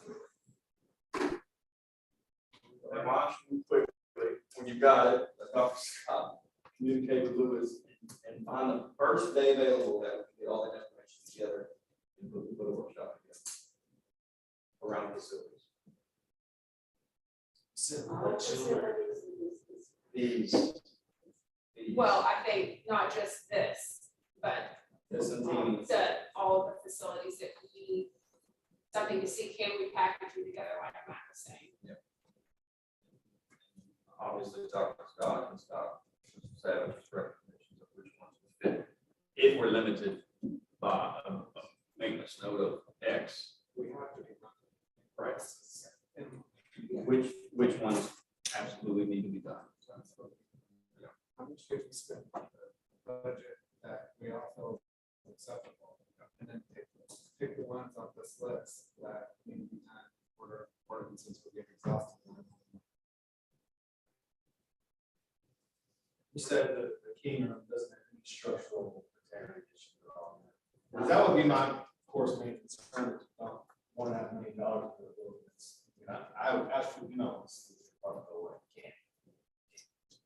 But if we do renovate this building, then is there a way to estimate how long we would keep this building?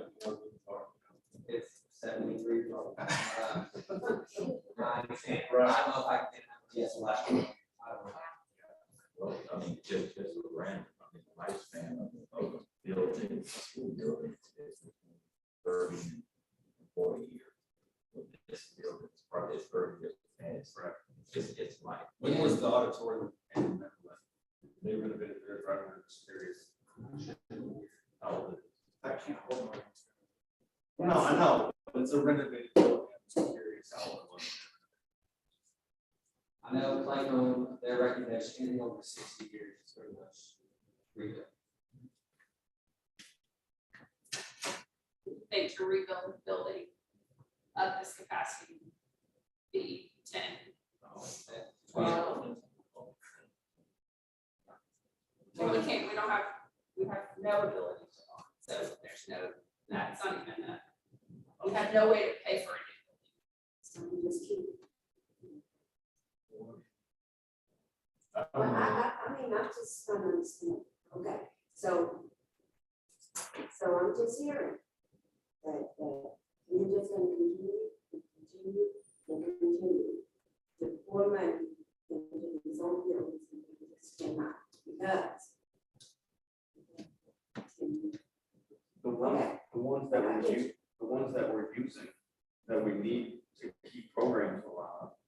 I mean, for instance, the swim program dies without a swimming pool.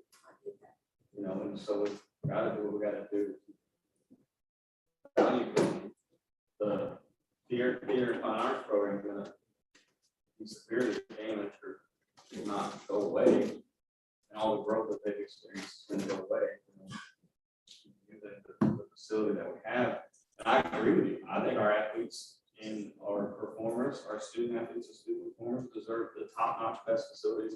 I would love for the nice aquatic center to be out behind our high school.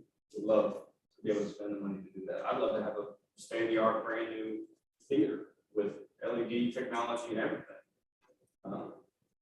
That stuff's super expensive, and this is the only thing we can do at this point. So Dr. Scott, whenever we built the new junior high, when they decided not to build a new auditorium, like that's the good afford it. Honestly, based on feedback I was given, and the district went out for funds, there was a promise made to the community that you would actually use the facilities that you had as much as possible. That's the only rationale I got. Why?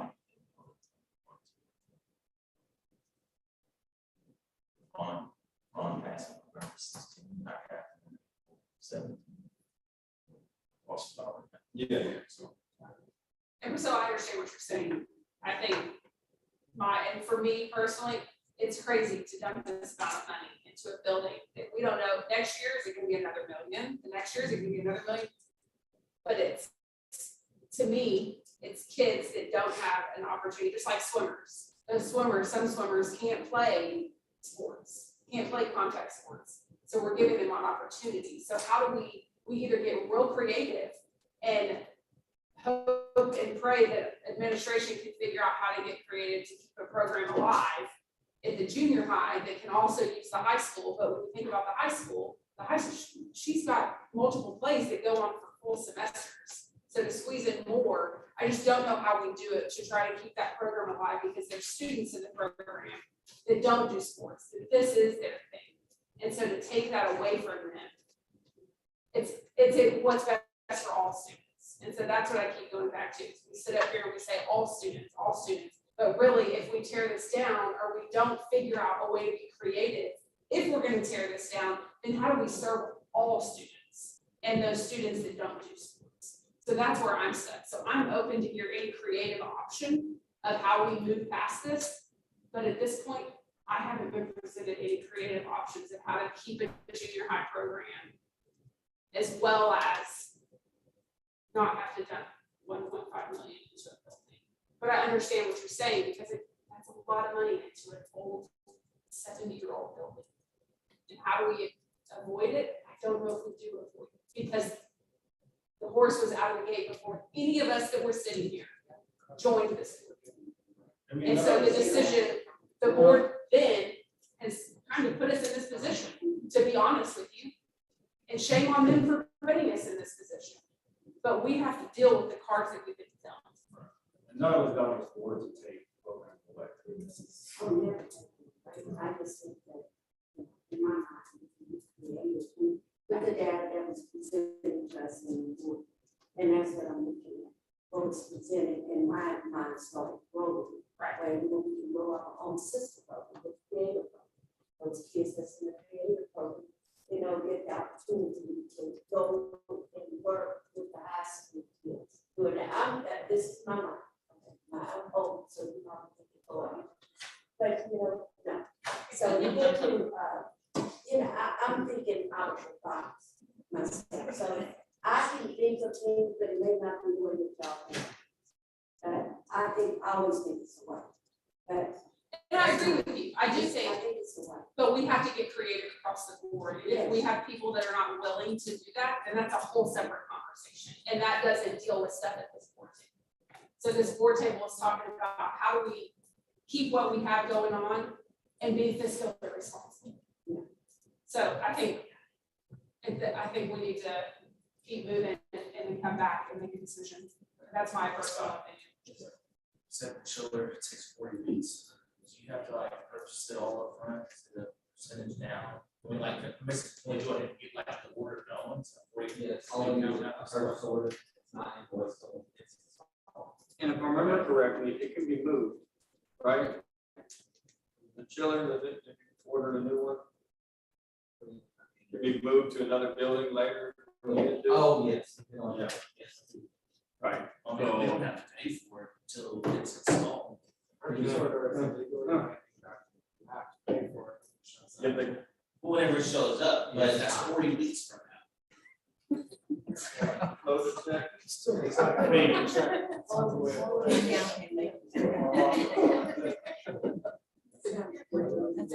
They also. So without the, if the new roof was put on for now, the equipment would be okay with temperature fluctuations. It lasts more or 6 months. It's 300 pounds low of refrigerant. Refrigerant that's in it is obsolete. Roughly $40,000 for the leaking. This is something that should be addressed 5 years ago. Life expectancy will show it.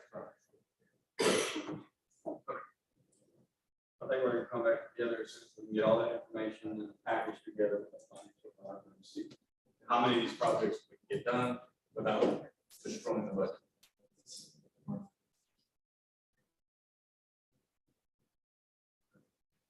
Want to show us the teeny homes one, even though we're gonna defer it to the next conversation? And I do have something I need approval on today. Okay. The chiller at Overly Roberts New Wing went down with Thursday.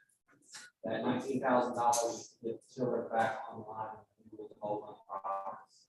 As well as I had the spirit system fixed, roughly about $4,000. Now the panel's bad.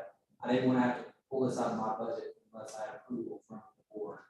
But that is to get, that's to keep the New Wing Overly Roberts condition. Sorry. So that's a replacement or a repair? That's just a repair. And that's the new one. That's the New Wing Overly Roberts. The gym is fine and the main building is fine. It's right. This is just a new one. So I have not done anything, I need direction from the board for this, I don't have money in my budget for a section. But this just got sprung on Thursday.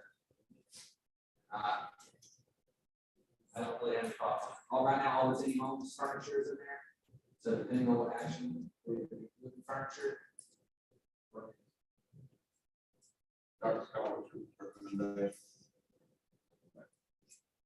Already, Roberts, do we have-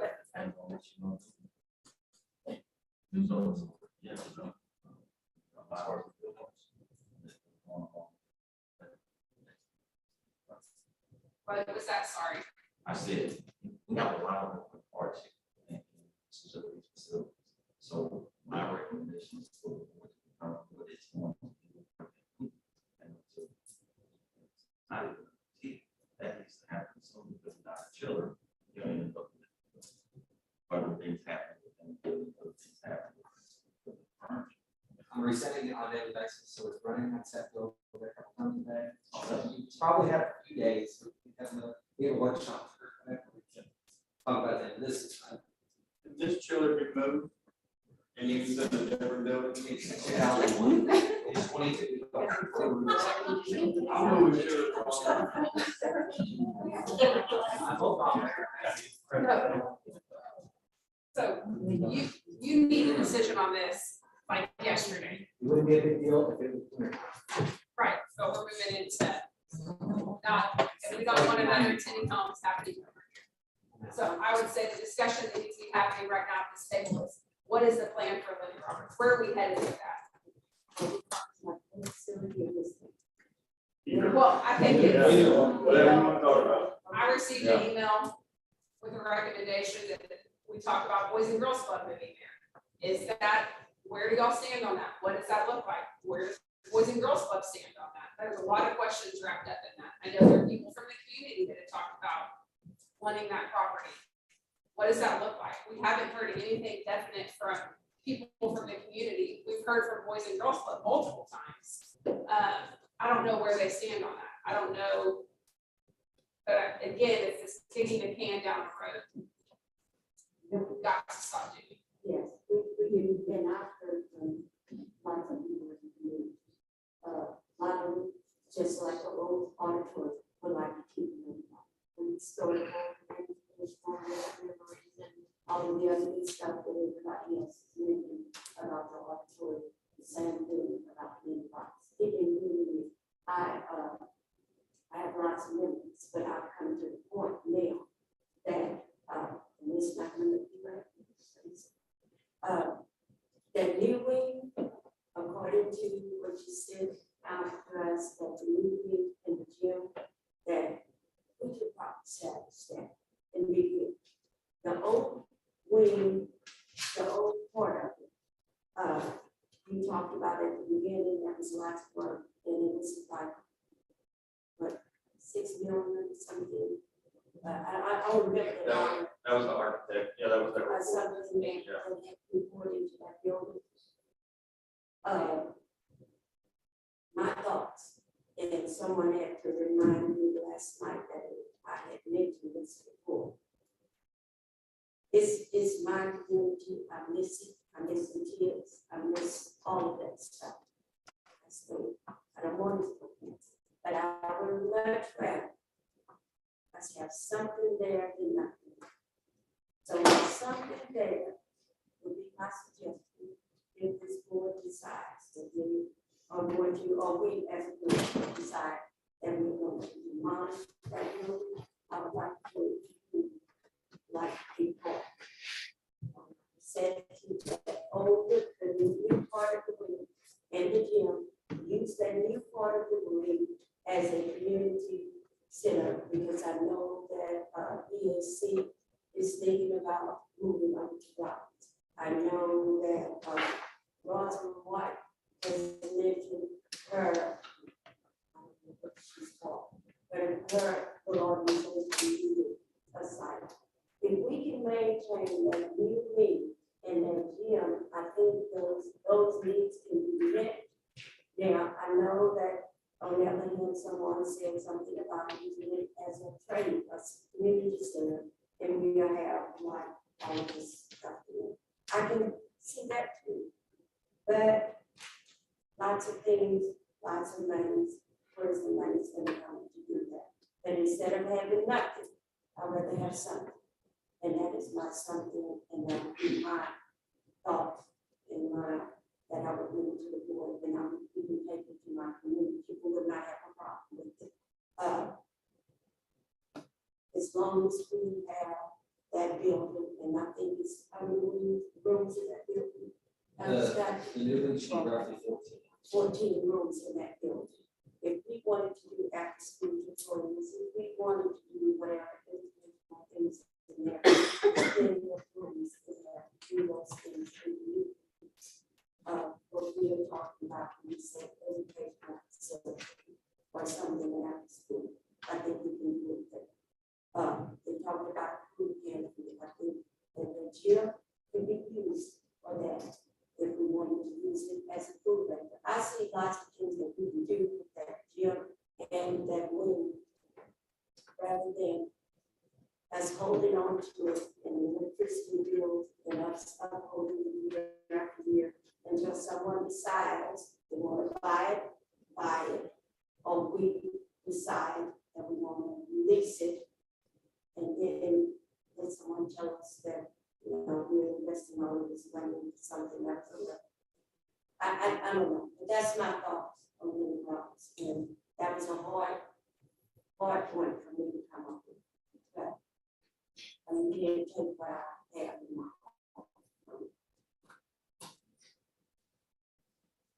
Nice question. yes. That's, Well, I mean, is when I say it we, a I think, district or is it? no, it's a group, and I say we, so. No, I understand. Yeah, and Because it's just, I don't know the Right. district, no. the district can't do that because it's not in, No, right? no. Okay. When I say we, I'm talking. Sure. So are you proposing that we sell it to this If organization? someone Is that wants what to you're? sell it versus us continuing to keep the property, either we sell it. So the first step in selling it was to get the appraisal. We've Yes. been waiting on that since January, and I've We been haven't sure got that it. we're gonna get that this week. Tim Bell told me last week, we pushed it to this week, so, but I know you probably heard that, but, you know. I have it in Texas now, so it's not deferral. Yeah. Yeah. And the Then state you already already just that's the. just that week, Jim, or see, It's a tough- And so we could sell the entire property without demolishing anything. That wouldn't cost us anything. Here's the problem, who's gonna buy it and what are the people that buy gonna do? Who controls and sell it? So I can't say that an investor would come in and buy it and tear it down anyways and do something else with it. And so you run that risk when you sell it, that it may not have been used for your intended purpose. Unless you put reversionary clause in like we did with the old junior high, that has to be used in neighborhoods, which benefit the district because of their tax base, we get enrollment numbers, we get all of that. And they've got to perform, and if they don't perform, then we claw that property back, right? And so I know we could put it on a future agenda after we get the appraisal to see how we can navigate the conversation around selling it. I wouldn't be opposed to selling it, I wouldn't be opposed to demolishing the old wing, leaving the new wing up, and doing something with it. I wouldn't be opposed to any conversation around it. What we can't do is give it away, it's illegal. And I know there's been conversations about other districts doing that. Well, when you do that, they retain a reversionary clause that if that person that they gave it away to doesn't perform, well, then that district has to take it back. So what we could be looking at is a building that needs $8 million to repair, and 5 years later, whoever we donated it to isn't doing what they said they were going to do with it, and now we get a building back that's even more disrepair. And we're faced with these same decisions with up and down the road. So those are the conversations that I've had with the attorneys as far as the legality of just giving the thing away. But I would be interested in exploring selling it, and we can have those conversations very soon with our attorneys as soon as we get that price. If that's something we're interested in as well. I think we need to get back from, and that's like everybody else is. So really, Scott, we just on the whole for everything, right? Until we get the money and talk to this family, they buy supplies. We haven't been on hold for too But long. this one, You've got I to- would make a motion for you to go and do that. I make a motion that Scott go on and, for the children. Motion been made by trustee Robinson, I'll try to stop.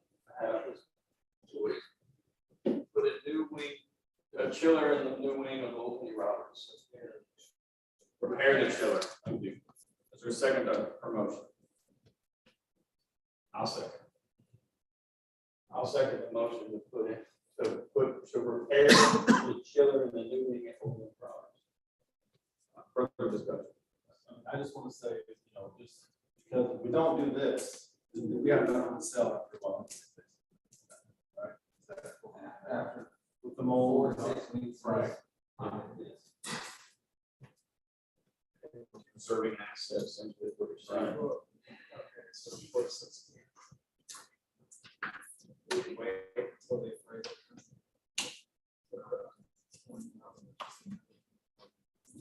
How long does this take to repair? 7 days apart. This process of the sale will take probably 6 months or more. We've got to sell.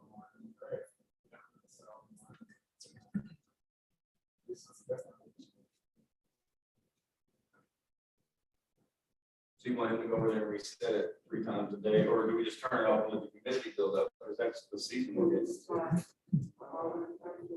But I think if we're moving forward, like we said, in the next short amount of time, once we have the appraisal, he said, it's fine for a little bit of time. I mean, As long as I keep it set. yes, I think it's a waste of his time, but also it's $20,000.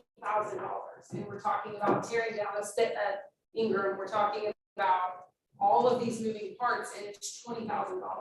So I understand what y'all are saying, but That's the furniture part. I was waiting to dress you all, when you gonna move the furniture farm. where would you move it? To the gym, the old McDonald's. That perfect size. I second it, so we can have this conversation. Well, I have a Discussion. hard time saying, yes, I will vote for this $20,000 when we don't even know what it's gonna appraise for. If we are gonna, if it comes back for millions of dollars, what? That's the tricky part. I'm like, that's why if we have an appraisal Sure. within the next couple of days, what's the? We're talking about having a workshop in 2 weeks. Scott, you okay resetting it or moving that furniture for 2 weeks? Yes, sir. That's why Sorry, I needed more direction. sorry, Scott. Motion's been made by trustee Robinson, seconded by myself. Trustee Robinson, would you like to move your motion? All those in favor say aye. All those opposed say no. No. I didn't hear any yeses, so that motion fails 0 to 6. I'm not. I'll try my hardest. Let's get a workshop. I can go fix some buttons, just you know. Let's get a workshop scheduled as soon as we get, and then we can just have a whole conversation around the whole facility. And its future. About the 300, by numbers today.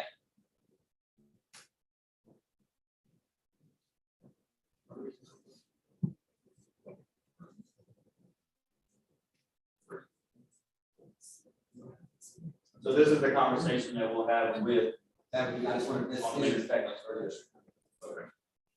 That's getting 14 classrooms for 1.3 instead of the 3.5. 6. This will have 8 grants, all the fixtures, bathrooms, only flooring. And we already told for that, basically that covered that. So. What? Yeah, maybe it's that. So.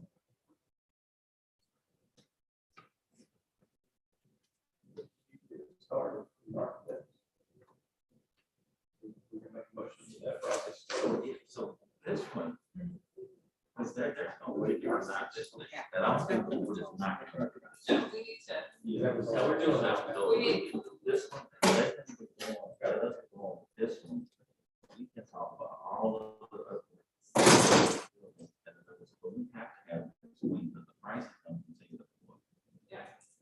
something we can get the architects involved, or is this something you just do? We actually don't have to because they have a contract with Weaver Jenkins. I was gonna reach out to y'all and see what y'all's opinion was. I've got a quote from them today. It's got an open contract. I made really good relationships with all three of them now. I'm talking on a daily basis. So I'm comfortable with them, but that is gonna be a board discussion. I know y'all have experience. If we don't have to be sealed bid proposal or they don't have to be designed to reflect. And now we can be. So how much extra cost per? So how much extra cost would we incur when we go to Clayton? I'll have to find out. I do not know. With the heavy sound on. So he's saying, don't go with Weaver and Jacobs. We have to go to Clayton to get a new contract.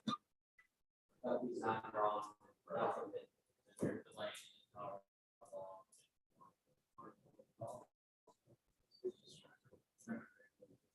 Yeah.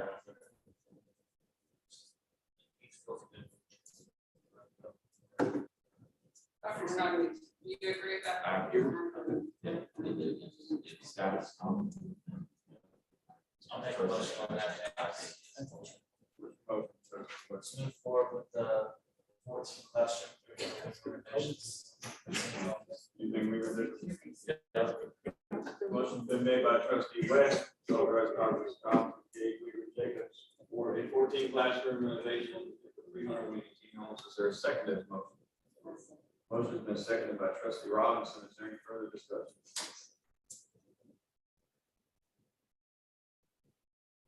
Hearing none, all those in favor say aye. Aye. Any opposed say no. Hearing none, the motion passes 6-0. Thank you.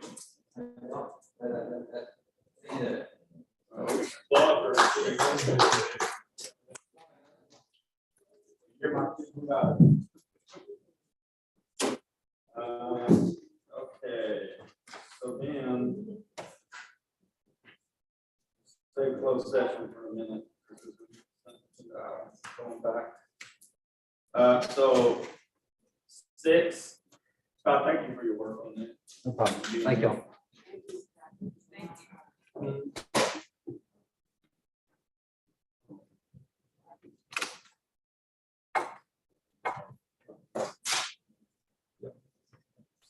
Yeah. 6B, consent agenda.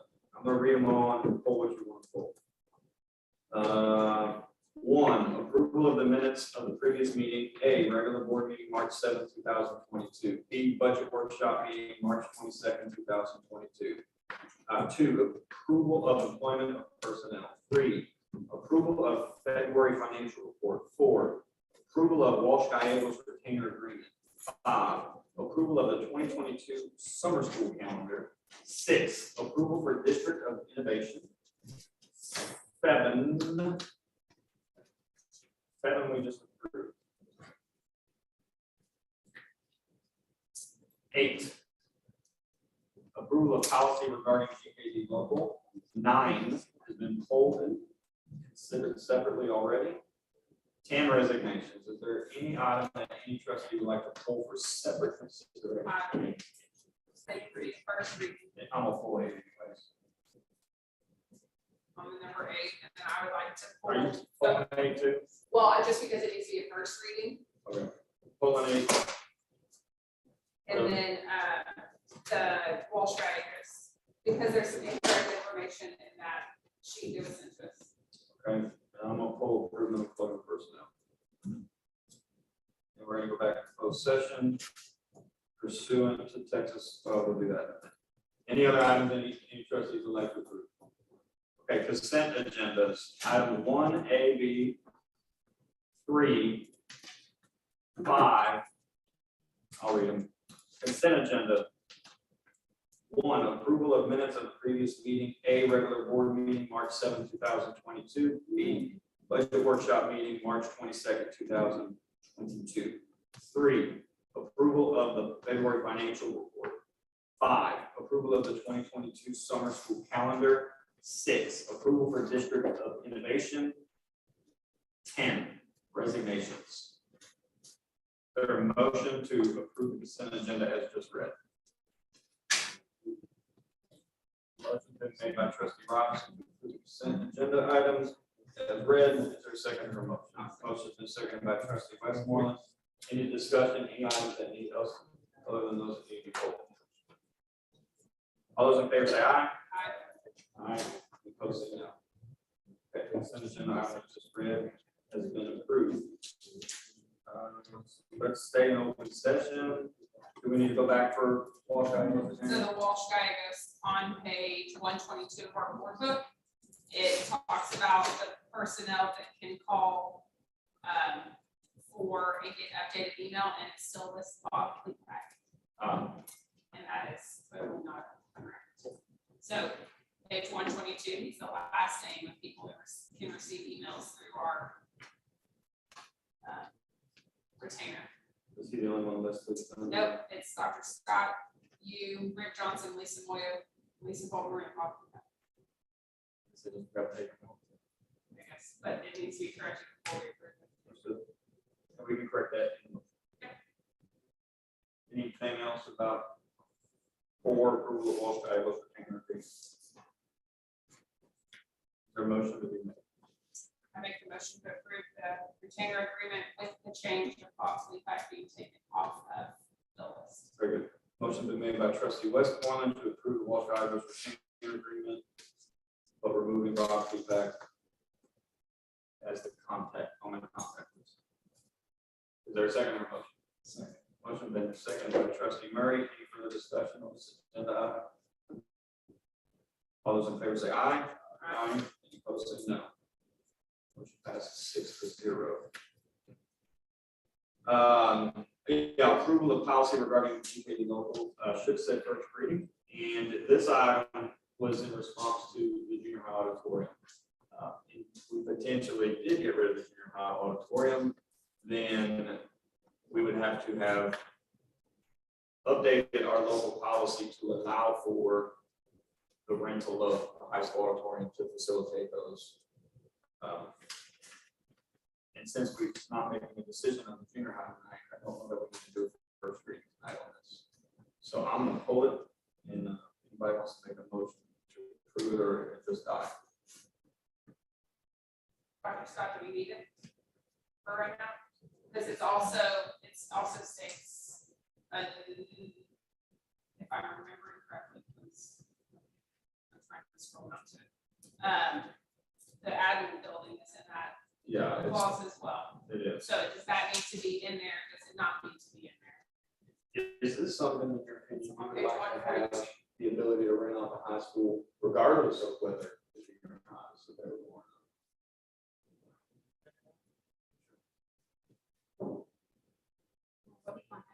not? Yes, ma'am. Sure. So we actually have collected some data back when I worked at Bay City Junior High as an assistant principal. We asked for this policy to be in place because we use our facilities with Fidelity 4 out of 7 times of the week for practices and rehearsals, just for our classroom practice. It is really hard for us to be able to rent our facilities and be equitable to all the programs someone in the community and yet have the space for our students at Bay City High School. So with all respect, I will advocate to leave the policy the way that it is. If we were ever having need to use it and share with other schools, we work very closely with them. There are times where the elementaries might want to have a big program and they hire different authors to come and give a presentation. We really work with the entire district to make that happen and move some of the prompts and different things that we have in place. Okay. Thank you. Thank you. I'm in favor of letting it die. That's fine. I just wanted to make sure that was.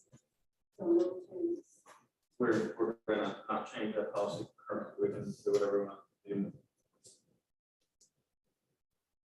Okay. Is there a motion to be made?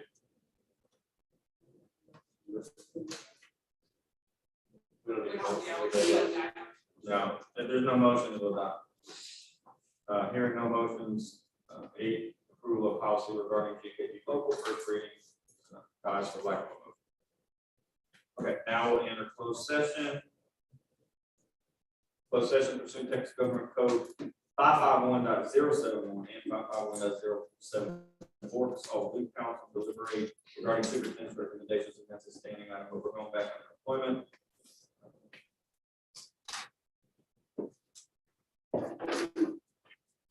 Right here in closed session at 8:01.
All right.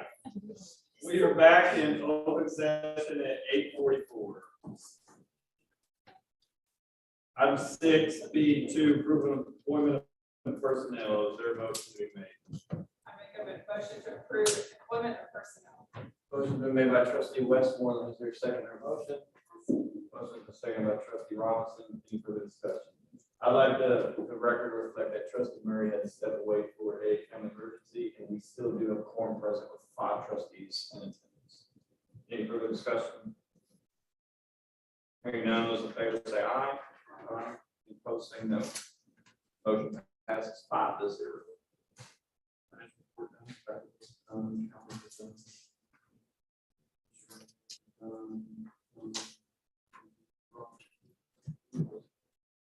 Item 7 on clerk governance. Tony, how are you doing?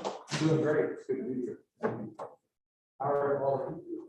Doing well, thank you. Yeah, you worked that out for you, right? Do. All right. So tonight, I thought we'd start by looking back over the last few months. Last month, on March 7th, we had a board meeting. It was 258 minutes long. The Lone Star governance portion of it was 103, or 39.9% of spent on student outcome. So under the circumstances, that was pretty good. The average time that's been spent on student outcome goals over the last quarter was about 40.5%. This number is going to be important too. If you look at January, February, and March, your average length of meeting was 3 hours and 58 minutes.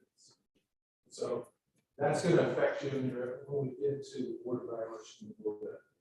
But tonight, what we're going to be looking at as far as the data has to do with goal number 3, which is CCMR. And we have some really exciting things to share with you on that. And I thought to start with, review evaluating and improving student outcomes presentation that you're all going to eventually need to get within the next 2 years. This is the training we're doing around the region right now with boards. I thought I would share a few slides with you from that to kind of give you an idea of how important CCMR is to district accountability and high school accountability. So this first slide, when we look at it, you can see that 40% comes from your STAR test. This is for your district accountability and your high school accountability. 40%, a full 40% comes from CCMR. That really ups the ante, makes it really important. And 20% is from your graduation rate. It's historical data, and we get to select the best one. But when we look at, I wanted to break this down so before Estella makes her presentation, so that you fully understand what does it take for a student to be what we consider college ready. So they would have to meet the Texas Success Initiative test in reading and math. That could include the ACT, the SAT, or college prep course. They have to meet criteria of a 3 on an AP exam or 4 on an IB exam. Complete dual credit courses that would include 9 hours or more in each subject or 3 hours for ELA or math. They could earn an associate's degree where they could complete and qualify for college credit in any subject on honors course. Honors courses are courses that are developed by the University of Texas at Austin. And so our counselors and principals at the high school know what those are. So you can already see some kids might score more than 1 point. They might be college ready in more than one category, just from these functions. And that's the idea. They can score 3, but across the college career and military readiness indicators, but it's only going to count once for your school. We do have a few school districts in Region 3 that are graduating 100% of their classes college career and military readiness. Most are not quite to that threshold yet. These are smaller districts with different kinds of demographics than what we have. Okay, so when we look at career ready, we have 245 different industry certifications that are on this CPA maintains. So they can earn industry-based certification in any one of those, or a level 1 or level 2 certificate. Those come from normally from a junior college program. So your kids, if they're gonna get a certificate, it's probably gonna be one that they earn while they're still in high school, more than likely. But Estella's got some data she's can share. And then we want they could complete a program of study in career technology and education. And so the coherent sequence of coursework was eliminated in 2021. Now, for special education students to be considered career ready, they would have to complete their IEP, that's individual education program plan, and their workforce readiness, and then graduate under an advanced degree plan, either one of those. So that's being career ready. So to be military ready, they have to enlist in one of the branches of the military. So that means we're going to have some feedback from the recruiters on who actually enlisted. The reason this has changed in 2021 is because some districts were reporting erroneous information. In the beginning, remember, it was just an intent to enroll or enlist. And so I don't know if the students were saying they intended to do it or if the districts were just putting it in that way. But the agency has come down and said, no, we've got to actually enlist and be considered military ready. And so they did add the Texas National Guard to that list. So you can imagine, this is costly, right? And this costs the district money to get kids college, career, military ready.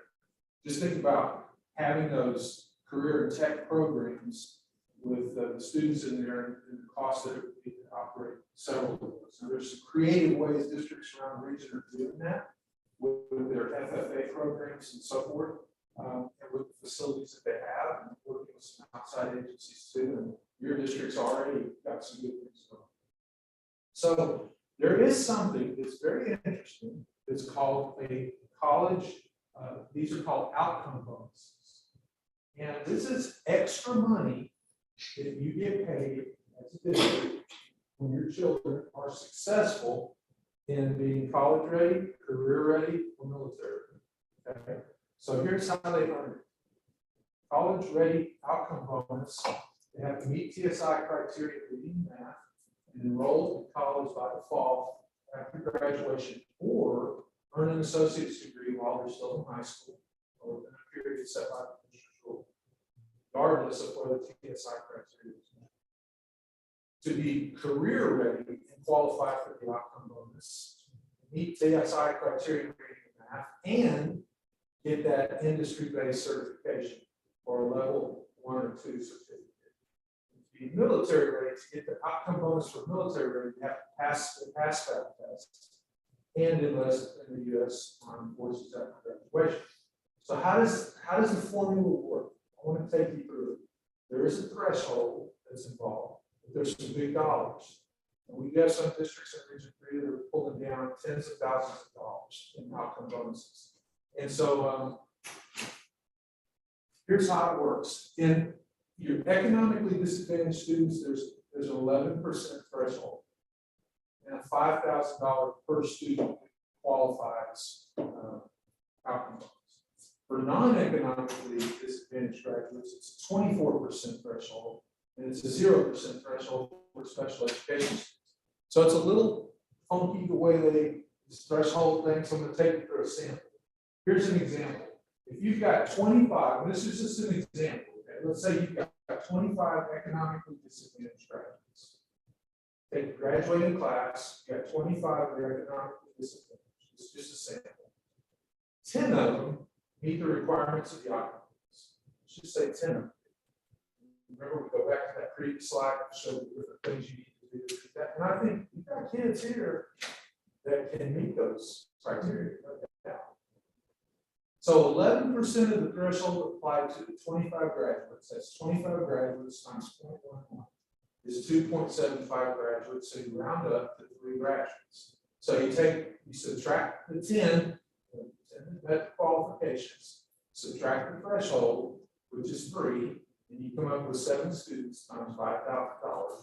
That's $35,000. That's a lot. When you're starting to try to decide how do we help students to pay for tuition while they're still in school, this money can be used for. It can be used for a lot of things. And I asked our CFO what things can we use the outcome bonuses for to pay for? In your folder, your blue folder, the last document that's in there is the document or a RAP study that tells the different things you can use the outcome bonuses for. And one of those things, she highlighted the area, and I said that to Lisa when I found it. Lisa was very okay. But I wasn't really sure. So I'm glad Lisa's on top of it.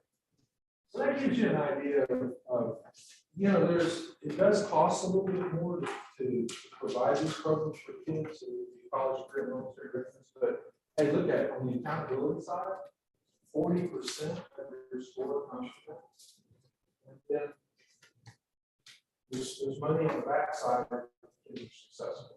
And so you can spend it on a variety of things related to that. So do you have any questions for me or Stella or Dr. Scott about CCMR? Any questions you can't answer on the vision, answer? Okay. Or maybe Lisa must think. Currently receive any of the bonus money, and if so, what, how much is it, and what's our ratio, our students, how is that? Sure, our most recent allotment was $151,000 for CCMR outcome bonus. What you'll see is that, I mean, that's pretty good compared to most of the districts in our area. It's real good. And we've used that money in a variety of ways for some of the allowances that Tony talked about. We've done two things. We've upgraded the wiring and the equipment in our CTD shops so that we could have more welders certified and buy more equipment so that we can expand our certifications there, which is part of getting more money. We're trying to pour it back in so that we're getting more CCMR outcome bonus money. So that, and then paying for early college, high school tuition. That's fantastic. That is an amazing number. That's a real good, that just goes to show that that's exciting. And just if you would, how many students do we have at early college, high school at the current? I know. Now I can't remember. for dual students, she's going to show you a slide Okay. in a minute that shows all of our dual students. For just the early college, high school students, where we're supporting them with their tuition, we have 35. And we have a freshman and sophomore cohort. And we'll add another cohort. Okay. Yeah, we're about to, in fact, pick our next freshman cohort. Thank you. Sorry, I probably asked. No, that's good. Yeah, so this is a lot of exciting information. So when we look at goal number 3, your goal number 3 is to increase the percent of graduates that are college, that are military ready, from 64% to 90% by August 2024.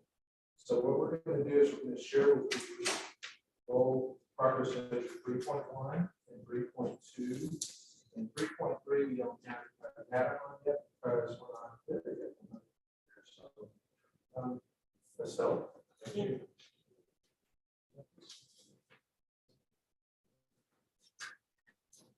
Thank you again for letting me come and present this data. This is really exciting because when I was, we had the CCMR component, so having the CCR component to the accountability, which is that 40%, helps us not just with our accountability, but getting kids ready for college and ready for the workforce. So this is a really exciting piece. 3.1 is the TSI, SAT, or college and career classes. I can assure you that those numbers will go up, and I have a plan for every single kid in that category. So the numbers that you have right now is the kids that have taken the TSI and passed all the exams. That's the ones that rated in much percent to you all. That is the harder way to get that point. But we have a backup plan for the 106 kids that don't have it just yet. So those 106 kids are tracked one kid at a time, and they are actually taking a course, a reading course and a math course that are going to get a college grade. We're still not stop trying. We're still make sure that they're signing up for that TSI and hopefully get it done. So there's 106 kids that are left. Once we get those 106 kids, these numbers will automatically go up. we don't just take care of those 106 kids because those 8th graders, 9th graders, 10th and 11th, we want to make sure that if they want to take their TSI test, that they take it so they can be ready to take their dual classes, because down the road, that's going to help us with our CCMR accountability. Out of those 106 kids that I have 38% of them were about to finish. They were almost done to that point. Then we have about 40% that are not as close. So those kids, and there are about 50 kids, they actually will have a champion. They have a teacher that we assign to them, and they follow them for the next 2 months. So they're going to make sure that they check on them, make sure they're coming to school, that they're keeping up with their courses. And more than likely, they're the ones that have struggled to keep up with that. So we'll have a plan for those. We do have 8% of them that are in the special education classes that are more severe, so it makes it very hard for them to take this college prep courses. So we also work with the special education department to help us come up with programs for after high school to help them get that point. That is probably one of the hardest ones to do for that 8%. So our numbers have come up a little bit with the all, they came up from 13 to 17. I'm excited about the next time I present, those bars will be pretty close to the ones we had last year. The African Americans stayed 1%, stay at 1%, Hispanic were from 12 to 18%, the whites stayed from 17 to 17, and economically disadvantaged moved from 8 to 12. Not on the test for TSI. Now, that does not mean that we don't have the programs in place, such as the college classes that we're offering, the tutoring that we're offering on the weekends, is offered for all of our kids. So we are tracking that for all the students, making sure that they all have the same opportunity. That is a great question. And this isn't just the senior class, this is all high school students. That's correct. This is just the senior class. Yes. I can actually have some data for your next time because I actually track the kids in their 8th grade. So I can have numbers for you already since they're in 8th grade, 8th, 9th, 10th, 11th. So then does your baseline start higher every year since they're passing it before they even get to their, or do they have to, is this something they don't do until they're a senior and then track only the seniors? We track all of them. We have actually a tracking system since they're in 8th grade. So this kind of has allowed us to test some of the 8th graders that have the test. They are already checked off our list. When they get to be a senior, they'll already be included. That's correct. This is the one that is going to count for accountability 2 years from now. So that's one that we track to present to you all. Then I have. We need to change that, I guess, the wording on this bill to say seniors or did you? Yeah, I missed that. We had I should have asked that question. So, And I mean, I won't hold you to it, so what percentage do you realistically think that you will probably The baseline was actually my last graduating senior. So our goal is that it will go out more than what it was last year for sure. You will see the significant change at the end of the school year with the last class that they have. A lot of it also has to do with coding. So I'm not going to present data to you until it's actually coded correctly in Texas. So a lot of those, I think it was about 130 that we were tracking when we first pulled this data, and some of them completed their course, but it will not be final until they actually graduate with this class requirement, because they have to meet that requirement with their classes, but they also have to pass their English and their math class, because they can't be college ready unless they pass their math and English class for basic high school. So on 3.1, I mean, just because of the nature of the way it happens, the data is part of progress. yeah, it's really The end of the year senior is when- class. Right. It's not about all high school students like it said in the GPA. And you're right, you won't see the final results until you get to the grad, because that's when it's all over and tabulated. So do you expect it to be over 64%? Yes, absolutely. Do you expect it to be at 90%? Would you see? Of course. By 2024. Good answer.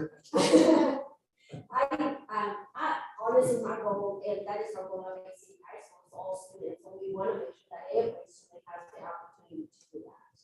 So, by 2024, I can definitely see us meeting all our kids, and we're learning new ways too, on how to support the kids as well. I actually took a class to train the kids or tutor the kids on math TSI that I didn't do before.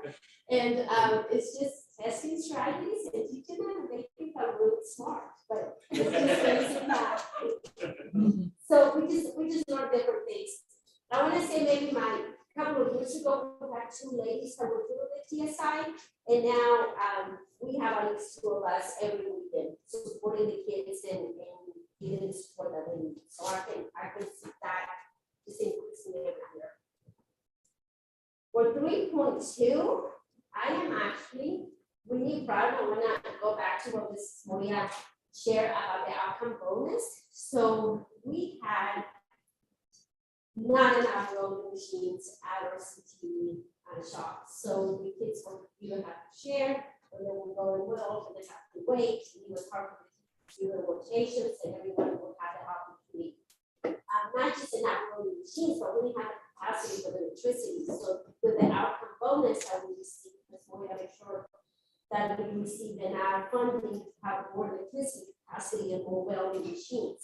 So as you can see on this one, we are already are over the goal that we had established, because we have more machines and we have more certifications. Again, we're also learning things and new ways on how to code it better. New certifications are in that list. So for this school year, for all students, not just for seniors, for all students, I'm predicting 35 Adobe Animation certifications, 26 Microsoft Office, 6 for cosmetology, 37 for OSHA, 40 for CPR, 25 for NCCR, 45 for welding, 13 for medical assistant, 5 for Microsoft Excel, 25 for pharmacology, and 32 for CertSafe, which is a new certification that we had never done before. So those are the ones that we're predicting by the end of the school year based on the data that we have. That's fantastic. Let's go back. Yes, sir. Trustee Roberts, no, there. So your African American students don't appear to be taking advantage of the industry-based certificates as the other. What do you think is the cause? Why is that happening in a similar rate? So I'll say that a lot of our students, and not just African American, we're struggling with a lot of our populations, is that we offer the opportunities, and a lot of times the parents have different goals for them. Well, they have different goals for themselves. So when we are pushing or encouraging a certification or encourage them to take it through a class, they want them to focus on athletics, and they want that to be the main focus. So they want them to focus on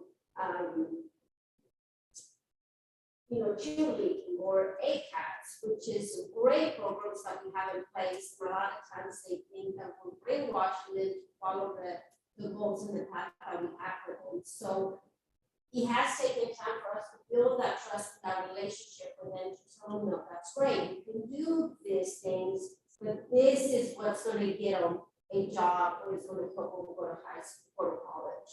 You let us be ready and prepared. So we have to change the parents' minds. I think we need to work together as a community for them to be to know what our goals are and build that trust with them, and vice versa, for them to trust us that what we're doing is to help the students. Also the students, a lot of times, because it does take part. It does They don't wanna come on Saturday, so, it does take that extra time to come and say, so and so sign up for TSI, they're taking the spot and they're not here. Please help me. So, it takes collaboration from all of us. Absolutely. I think part of it, go back to our strategic design work, and it's the low risk settings and getting parents comfortable with coming and being involved and seeing their kids in the setting without it being this overwhelming, they're not doing what they need to be doing type of feeling, but just coming and doing it. So I think we continue to create those low risk settings to encourage parents to come to campus. And that's how you're also going to build relationship, is bringing them on and getting to know them. So, and I'm kind of pose a question to you, and thank you for response. Sure. I know phenomenal providing access for all of our kids to the programs, and opportunities. I honestly still don't know why we have this population of students who disproportionately not taking advantage of the opportunity that we have. And if we're not having that conversation with the students and the parents, we're doing an injustice. I don't know what we need to do. It's a good thing that we're having this conversation in an open setting, but parents are sitting here or watching online. I would have questions about this. Well, why it's not moving at the rate or even close to the rate as the other students. And we need to nail down what those reasons are. So we don't necessarily have to come and speculate. We can say, we've asked the parents this, and here's why. Because they need to talk to most African American girls. They want, what they do, they're educated. Their little sideline part-time jobs is a cosmetologist. Their kitchens. So why wouldn't cosmetology be an interest where they can actually get that certificate of that license to be a cosmetologist? Most of the guys that you talk to want to go in that same industry. So why not go for cosmetology? Most guys, they get out of school, they want to go to the place, the first thing they say is, I want to be a welder. Well, that opportunity was presented to you in school. Why didn't you take that opportunity? So I get what you're saying, it's just these numbers and the Saturdays. And I guess that's where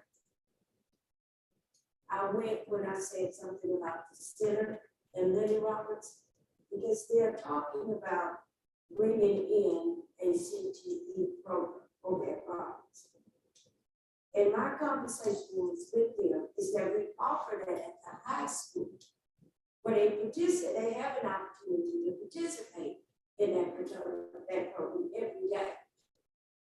I don't want to take from the high school to bring over here, and it's going to be that same mindset. So I just don't understand, and I guess I need to understand. Most girls want to go into the nursing business. They'll tell you I want to be a nurse, but they'll come to me and they'll take the CNA class here, and they'll drop out and go take it over at the Legacy for what, 2 weeks, and then they quit school.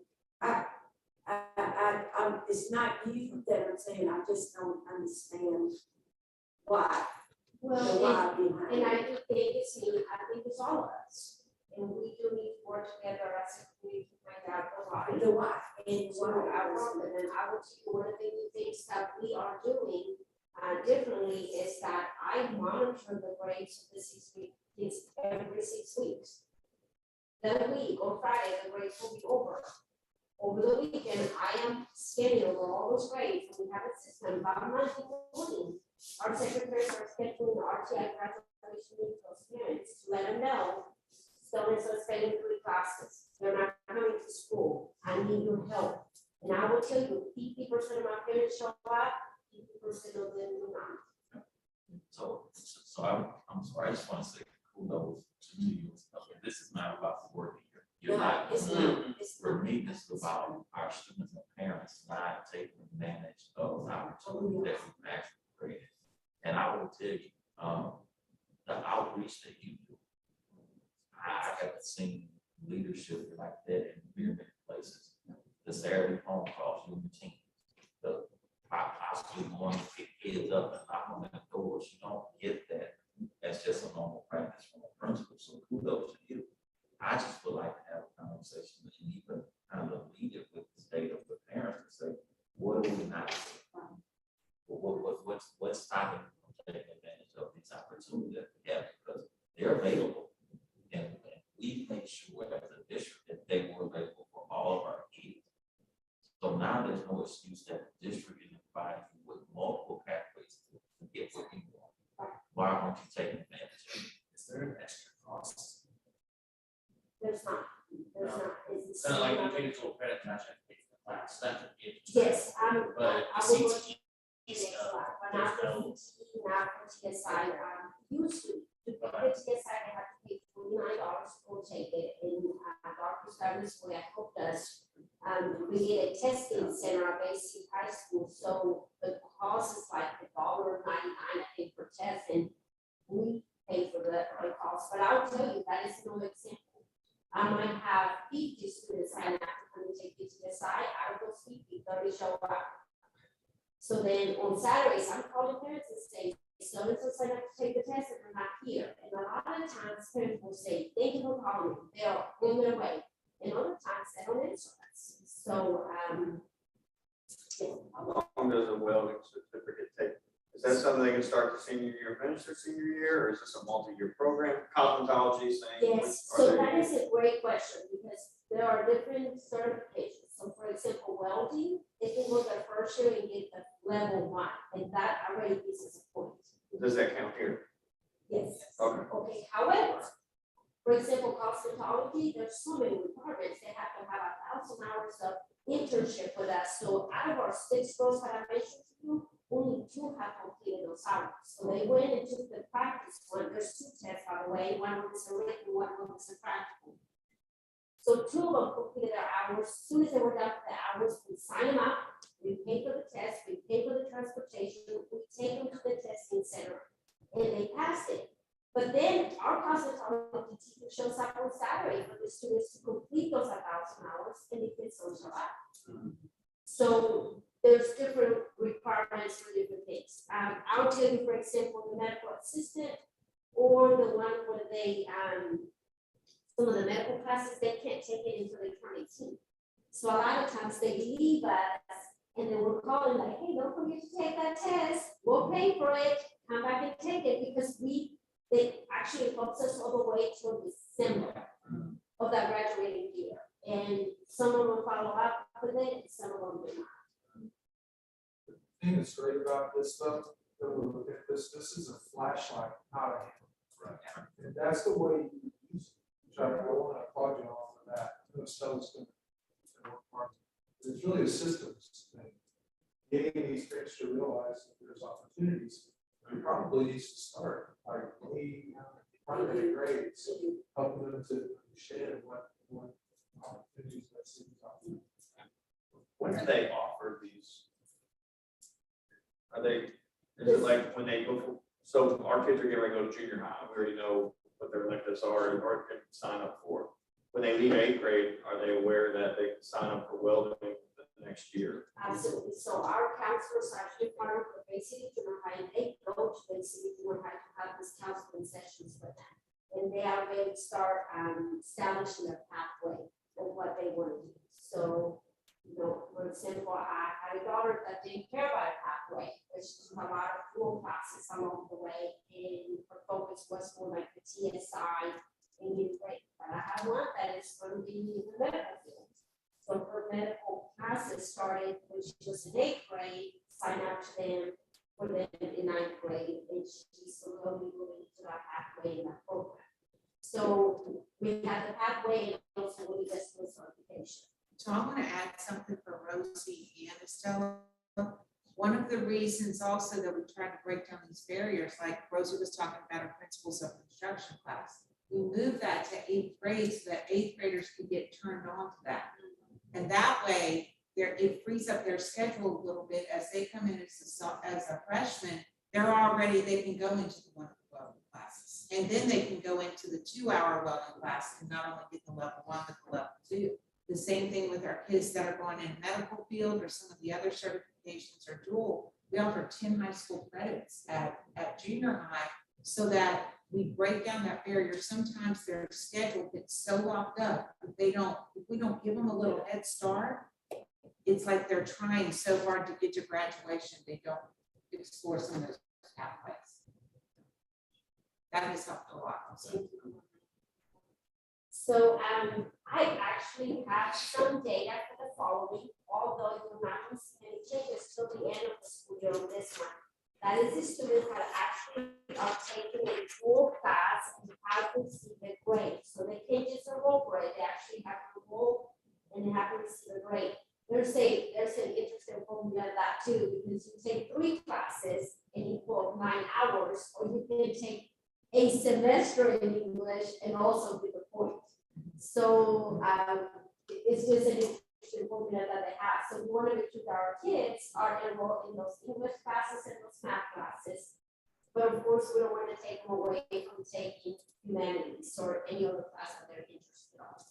So for some of these kids, you will not see it matching that goal or that threshold that we had at the beginning until the end of the school year, because we wait for them to finish that 3rd class or for them to actually pass the class. So it goes back to coding.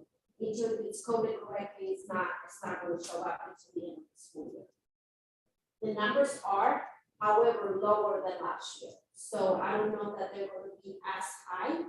And there are so many things that play into that. So they do have to first pass a TSI and be ready to register for college. They have to sign up for the college. It is a lot in our counselors. A lot of times as parents, they don't know how to register, they don't know how to do applications, they don't know how to pay for those classes. So our counselors have to kind of maybe us and say, hey, don't forget, we need to call work and pay $100 because you can't take the course. So that is something that we have in place, but we have systems to help the students. So that's one of the disadvantages. The other one is that they actually have to pay for the course. So we have a lot of kids that might be interested and they're registered to sign up. So I'll give you an example, and you'll find this in your documents. We had in 2021, 2022, we had 455 courses that students signed up. This next school year, we have 881. So we almost double it. But then we have to follow through with them taking the TSI and pass it and actually paying for the course. That's your dual credit courses. That is correct. So we're really excited. I think the communication is there, the outreach is there, but then we need to have the follow through from both sides. So we go back to, there's things that I need to do to improve, but then we need to do things to improve as a community, so we can all get the kids there. So really excited to see the numbers go up. You will probably hear from Dr. Scarlett Moya soon about a proposal to have a reimbursement program for the students. So that is, I won't speak on that, but that's where y'all can support us with the proposal. We talked about that a little bit. Yeah. And we're really fortunate because we've worked with Wharton really hard this year. And we've gotten the cost reduced for dual credit classes from 300. Well, first we paid out of district rate years ago. Then they reduced it down to in-district rate, which was about $350 a course. And we started talking with UHB and giving them some competition and challenging them. So for next year, they're reducing the cost to $240 a course for each dual credit course, saving our kids almost $100. And they are also amending their SACS agreement so that now, before we could only offer 30 hours face-to-face credits, we will now be able to offer as many credits as we want on campus with our certified staff. And we will actually be able to, with 2 new hires that we just made, be able to offer everything face-to-face in the associate's degree except for 4 classes. And we're working on that. We have a dual credit extension grant where we have about 4, maybe 5 teachers who are gonna work with UHB, and we're gonna pay through that grant to help them get their master's so that they can be certified. So our goal is eventually to have the full associate's degree face-to-face at Basic High School. Will you use our bonus money to pay for classes? Yes, that's actually, as Dr. Scott said, the dual credit reimbursement. Some of the neighboring districts do a dual credit reimbursement program, and they use their CCMR outcome bonus money. We've been calculating and playing with the numbers a little bit to see what we can afford out of that CCMR outcome bonus money. So we're going to be bringing that to Dr. Scott at recommendation at budget time. I will be honest with you. Tidehaven ISD reimburses 100% if you have an A. With 800 students registered for a dual course, we can't afford that. We have too many. That's a great problem to have.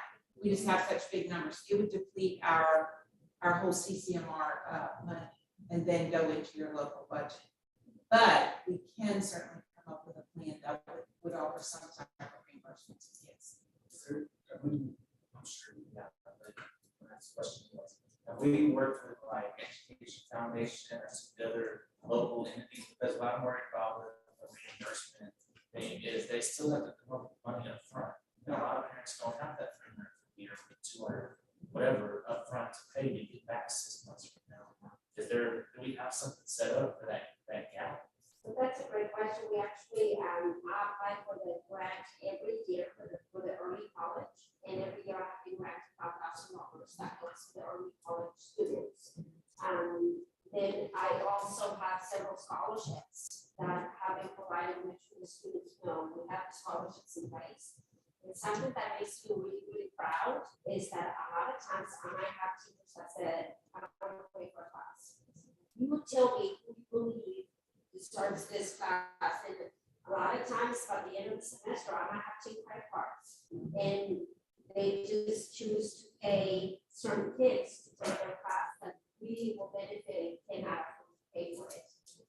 So I think spread it to the community to share that we do need $250 scholarships will be great. I will say that Wharton also sets up a really good payment plan with families so they don't have to come up with a lump sum at the beginning. In talking to other districts as we research the reimbursement plan, we have not found any districts that pay for it outright at the beginning, because what they found is students then don't have any skin in the game. I don't know how to say that in another way. In other words, that gives them a little incentive, like, you know, I'm gonna start the payment plan, but I know that at the end of the semester, you know, and the parents then are also pushing them too. Hey, listen, buddy, I'm did the payment plan, you better get $100 back. You know? One of the things that is really important for us to monitor as well, that it is hard for our counselors to monitor, is that once they make a low grade, it stays on their GPA. So we have to monitor their grades along the way to be able to say, wait a minute, mathematically speaking, this is not going to happen. We need to drop the scores. So because they don't have the capacity to understand how it's going to affect the long run. So that is something that we have to monitor with them. Yeah, just keep in mind that it's dual credit. Yeah. So if they fail, they don't get the high school credit. Right.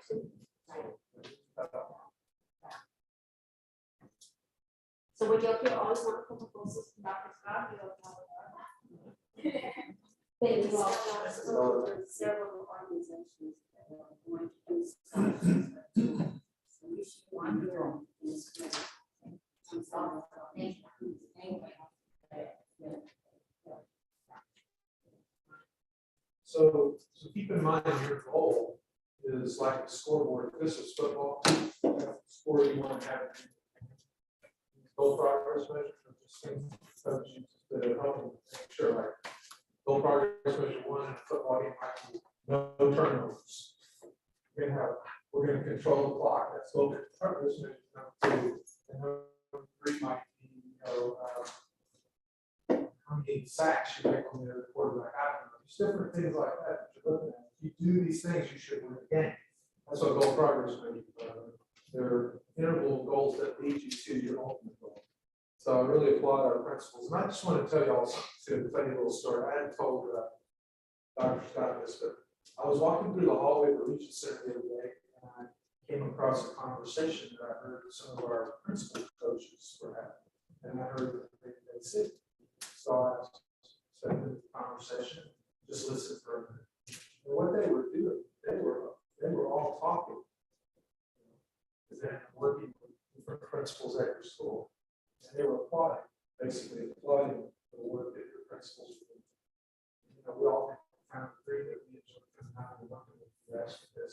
You're very focused on student outcomes. That says a lot for your team. I appreciate it. Just wanted to point that out. So the next item we have is to go over our board evaluation. So if you want to pull that out and back to your folder, the second document here. Let me put, I've got the previous evaluation. I'm going to put that up. All right.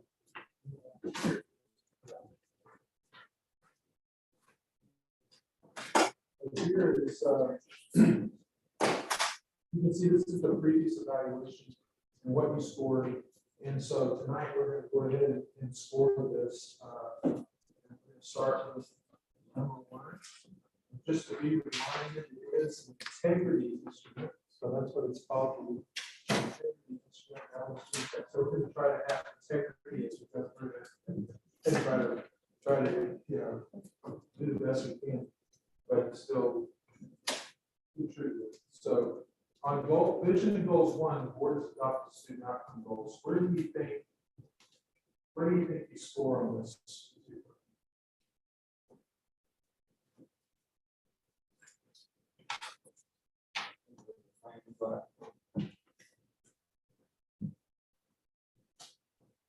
What holds you back from having a 15?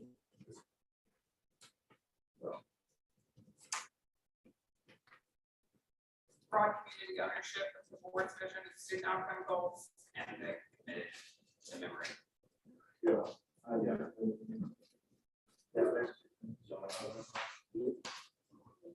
Great.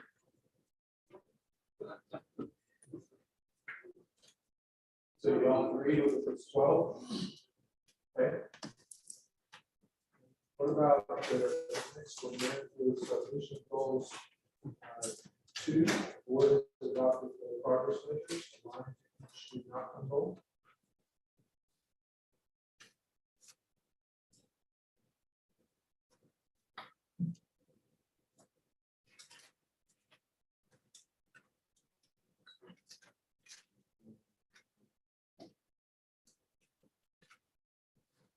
Yes, seems likely. So where do you think you score on this? Well, on to vision goals 3. Board has adopted constraints.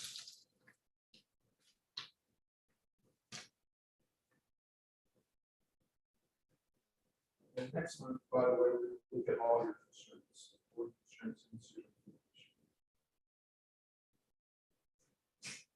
So I'm assuming community ownership. Right.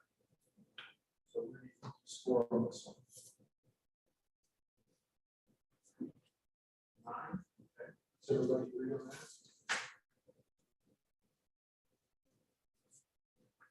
Okay, so to go to vision goals 4, the board has adopted superintendent constraint progress measures.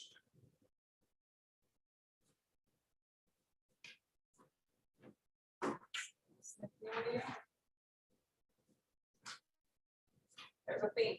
Oh, we did a lot more. Do you think we're at 4 on this one?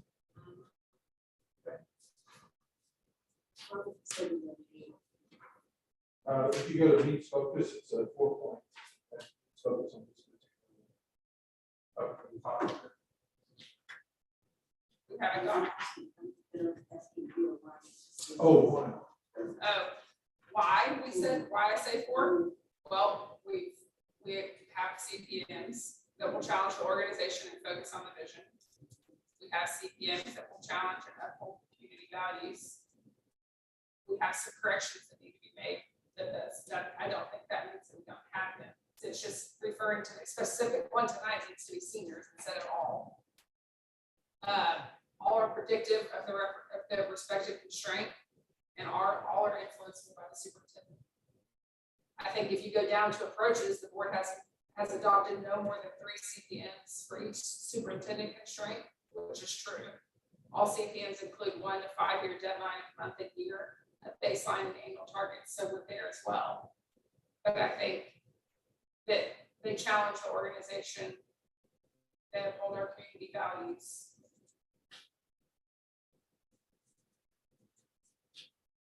What are your thoughts? I was just looking at the needs, focus. Take out some of the hours the garage, where the garage.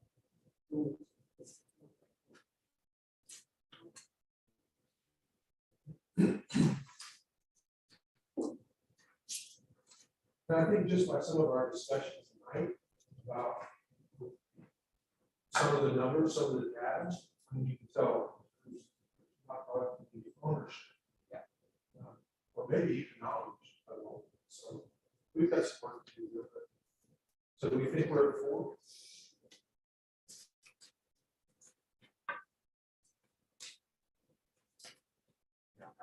Okay. And then progress and accountability. 1, the board invests at least half of its time in improving student outcomes.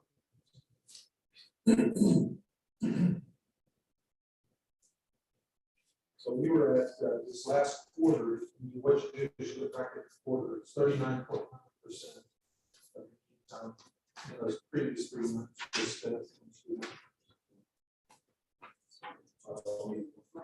Yeah, you're at 12. Okay. Then we go to progress and accountability 2. The board evaluates, but not interfere with progress and work improves.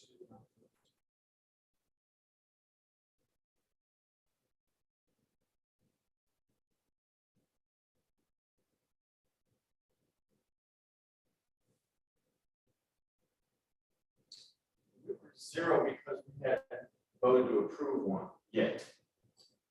Yes. We're supposed to move up this month, so how far up do we move? Well, here's a question I have for you. Have you been provided copies of the superintendent's implementation to make progress towards student outcomes? In that last item, that last bullet, preparing focus, it says that you have to vote on. That's because you shouldn't vote on it. It's his one. Or self-evaluation. Yeah, based on your evaluation of it, you should have a. And that's our self-evaluation, right? This is your self-evaluation, but talking about here, the board has, and then look down to the 3rd bullet, then provide copies of the superintendent's implementation.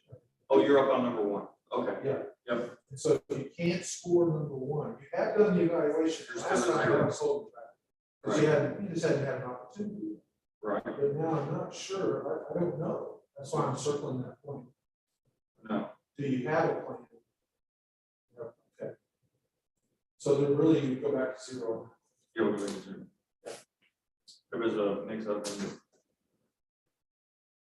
Can't have a plan, but if you probably the evaluation we can give you. Now we. Yeah, and I think it's a Now process. But I don't know if what we gave him, he's gonna be able to create a plan off of. It would be towards your outcome goals, student outcome goals, and that portion of evaluation that was used to evaluate him on that, based on student outcome goals. Which there was a part of, it wasn't the whole evaluation. Way I understood. Anyway, it would just be a matter of Dr. Stout has a plan to meet those goals, that he would just provide that copy. It wouldn't be anything. Okay, so we would be at 0. And then if we look at systems and processes.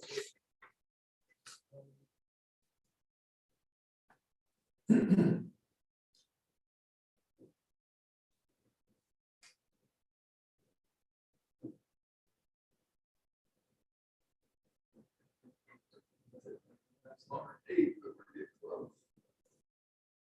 So how about, has there been a meeting in the last 3 months where you did not receive the final version of the materials to be voted on at least 3 calendar days in advance? So some things aren't voted on, but you've got your financials, you got your monitoring report from LSG, that should be voted on this time. Okay. Midday on Friday. You're getting that, you get that on Friday? We got that this time on On Friday. Friday, okay, so that's 3 days before. The last 2 months they were sooner than that. Yeah, like up to 7 days. Okay. And that would get you, if you were doing 7 days, that gets you, that's one of the items of master's focus. But so you're beyond, does not meet focus. And we are voting on the monitoring report every time, right? You're voting on the total presentation of the LSG package.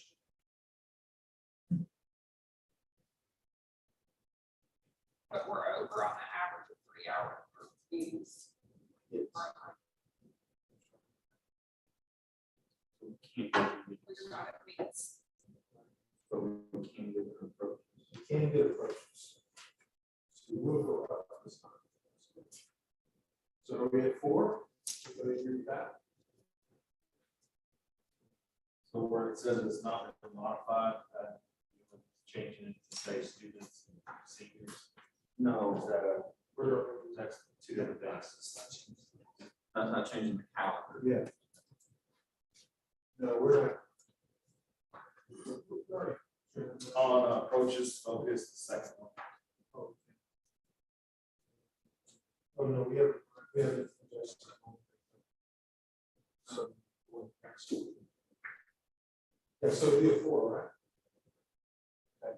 And then we have advocacy and engagement.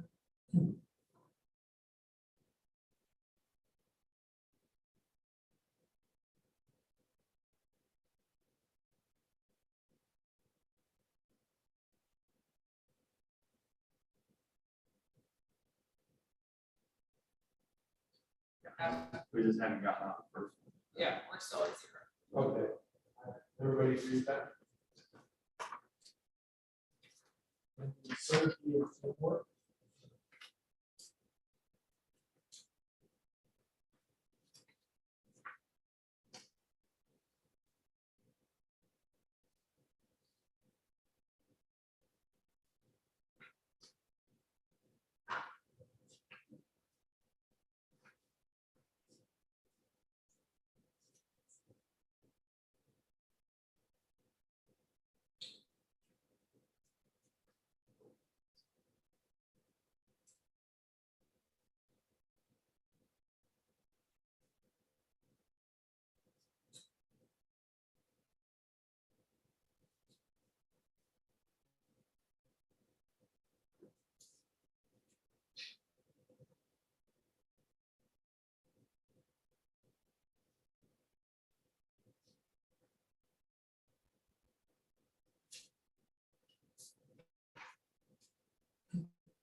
What about approaches? Is that what you're thinking, sure? Yeah, that's kind of what I thought too. Just because of that last bullet of this focus, work rather than superintendent, but condition of instructor. What does that mean? Yeah. It could be anything like community, in trying to get broad community ownership. There's even in the previous ones where it talks about advocacy and engagement. Whatever code that is one training on Lone Star governance for its community during the previous 6-month period. It says the board. So the total score for this quarter is 55. We are approaching 60. And no one told to be at 60 so bad. If we could get to 60, and I'm gonna put down the amount that was 39.9 on the minutes. I didn't fill this one in on the screen, but it's 12, 12, 9, 4, 12, 0, 4, 0, 3, which adds up to 55. And so we need to get to 60 and have, be great if we get our goal of 50% of our time. So I got a question for you guys. Just looking at the last couple of weeks, what do you think are some areas that you could have improved your use of the time on? Just looking at how the discussion went, looking back, looking in the rearview mirror. I think a lot of that conversation we're having could be had ahead of time, not in a quorum setting, but we could get a lot of these questions answered and then distribute it to the entire board.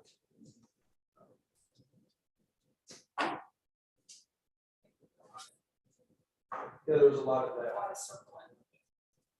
So here's something, Dr. Stockman talked about this.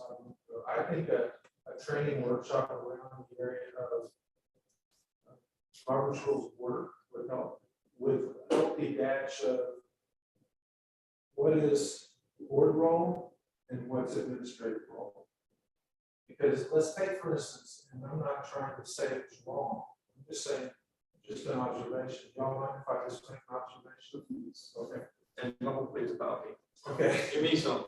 Okay, let's just say the discussion about this last month, about an hour and a half on that. While it's very important to you, it's very important to you. Your role in that is to oversee management, right? That's the board's role. Administrative role is to get the work done day in and day out. So really, when it comes to discipline, whose job? That's his job. Of course, the manager. So if you're concerned about it as a board, though, just a thought about one of the things you could do is keep tabs on it in the summer, because now you've had a lot of good conversation about it. You know where you want to go. You could set a goal or two around this. As for reports, monthly or quarterly, give you an example. I'd like to see our discipline referrals go down. So we're going to start with what we had this year. If we have to look at that, it's fine. And set a goal, right? That's a smart goal. By the end of the year, we'd like to see those reduced to this. And you can see monthly. It's just a suggestion. Another idea might be we want to see the time of out of class placement reduced. So the kids are in class. You're not telling them how to do it. You're not telling the principals how to do it. You're just saying, this is the bar. This is our community values. This is what we want. And now we're going to monitor. But you leave it to him and the principals to do the work. Because that's true. That's creating a clear expectation from the board level. That cuts your time way down. Now you're focused more on what are the outcomes. He's going to evaluate progress, but you're going to evaluate the outcomes. That's just an idea. Tonight, you might have thought about looking back in the rearview mirror. There's a lot of projects. So, how much money do you have to spend? It might be a good place to start. You can have a workshop. You know how much money you have to spend, and you start looking at. And if Dr. Scott has the time to put together a priority list, get an architect involved so that they'll do it for nothing. They have the opportunity to work for you later. They'll put together a prospect. This is about how much it's going to cost to do this job or this job. They can get pretty close with soft costs and everything. Then you can start prioritizing. Have a committee. People are working with school developments and interested in it. Do all the legwork. And then Dr. Scott can present you a film A, B, and C. This is the things we can afford. This is what and that reduces all of this stuff you're doing. But again, it's just getting it, going through these things. But that's why I did having a little workshop about Robert's Rules. Because like tonight, I noticed a couple of times you were trying to follow Robert's Rules, but then it didn't really. Because sometimes the discussion would happen before motions. That's really it. So if you start with, okay, item one on the agenda, Scott, what's your recommendation? His recommendation on every. He makes his recommendation, he provides all the data behind it.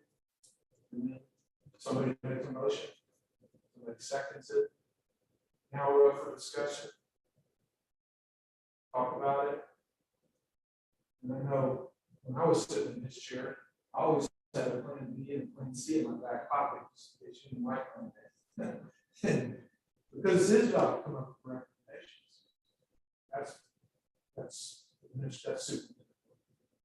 And the board work is to have that high level oversight, make sure. And I tell you what, if you get used to doing it that way, then meetings go quicker, you spend less time, you stay more focused.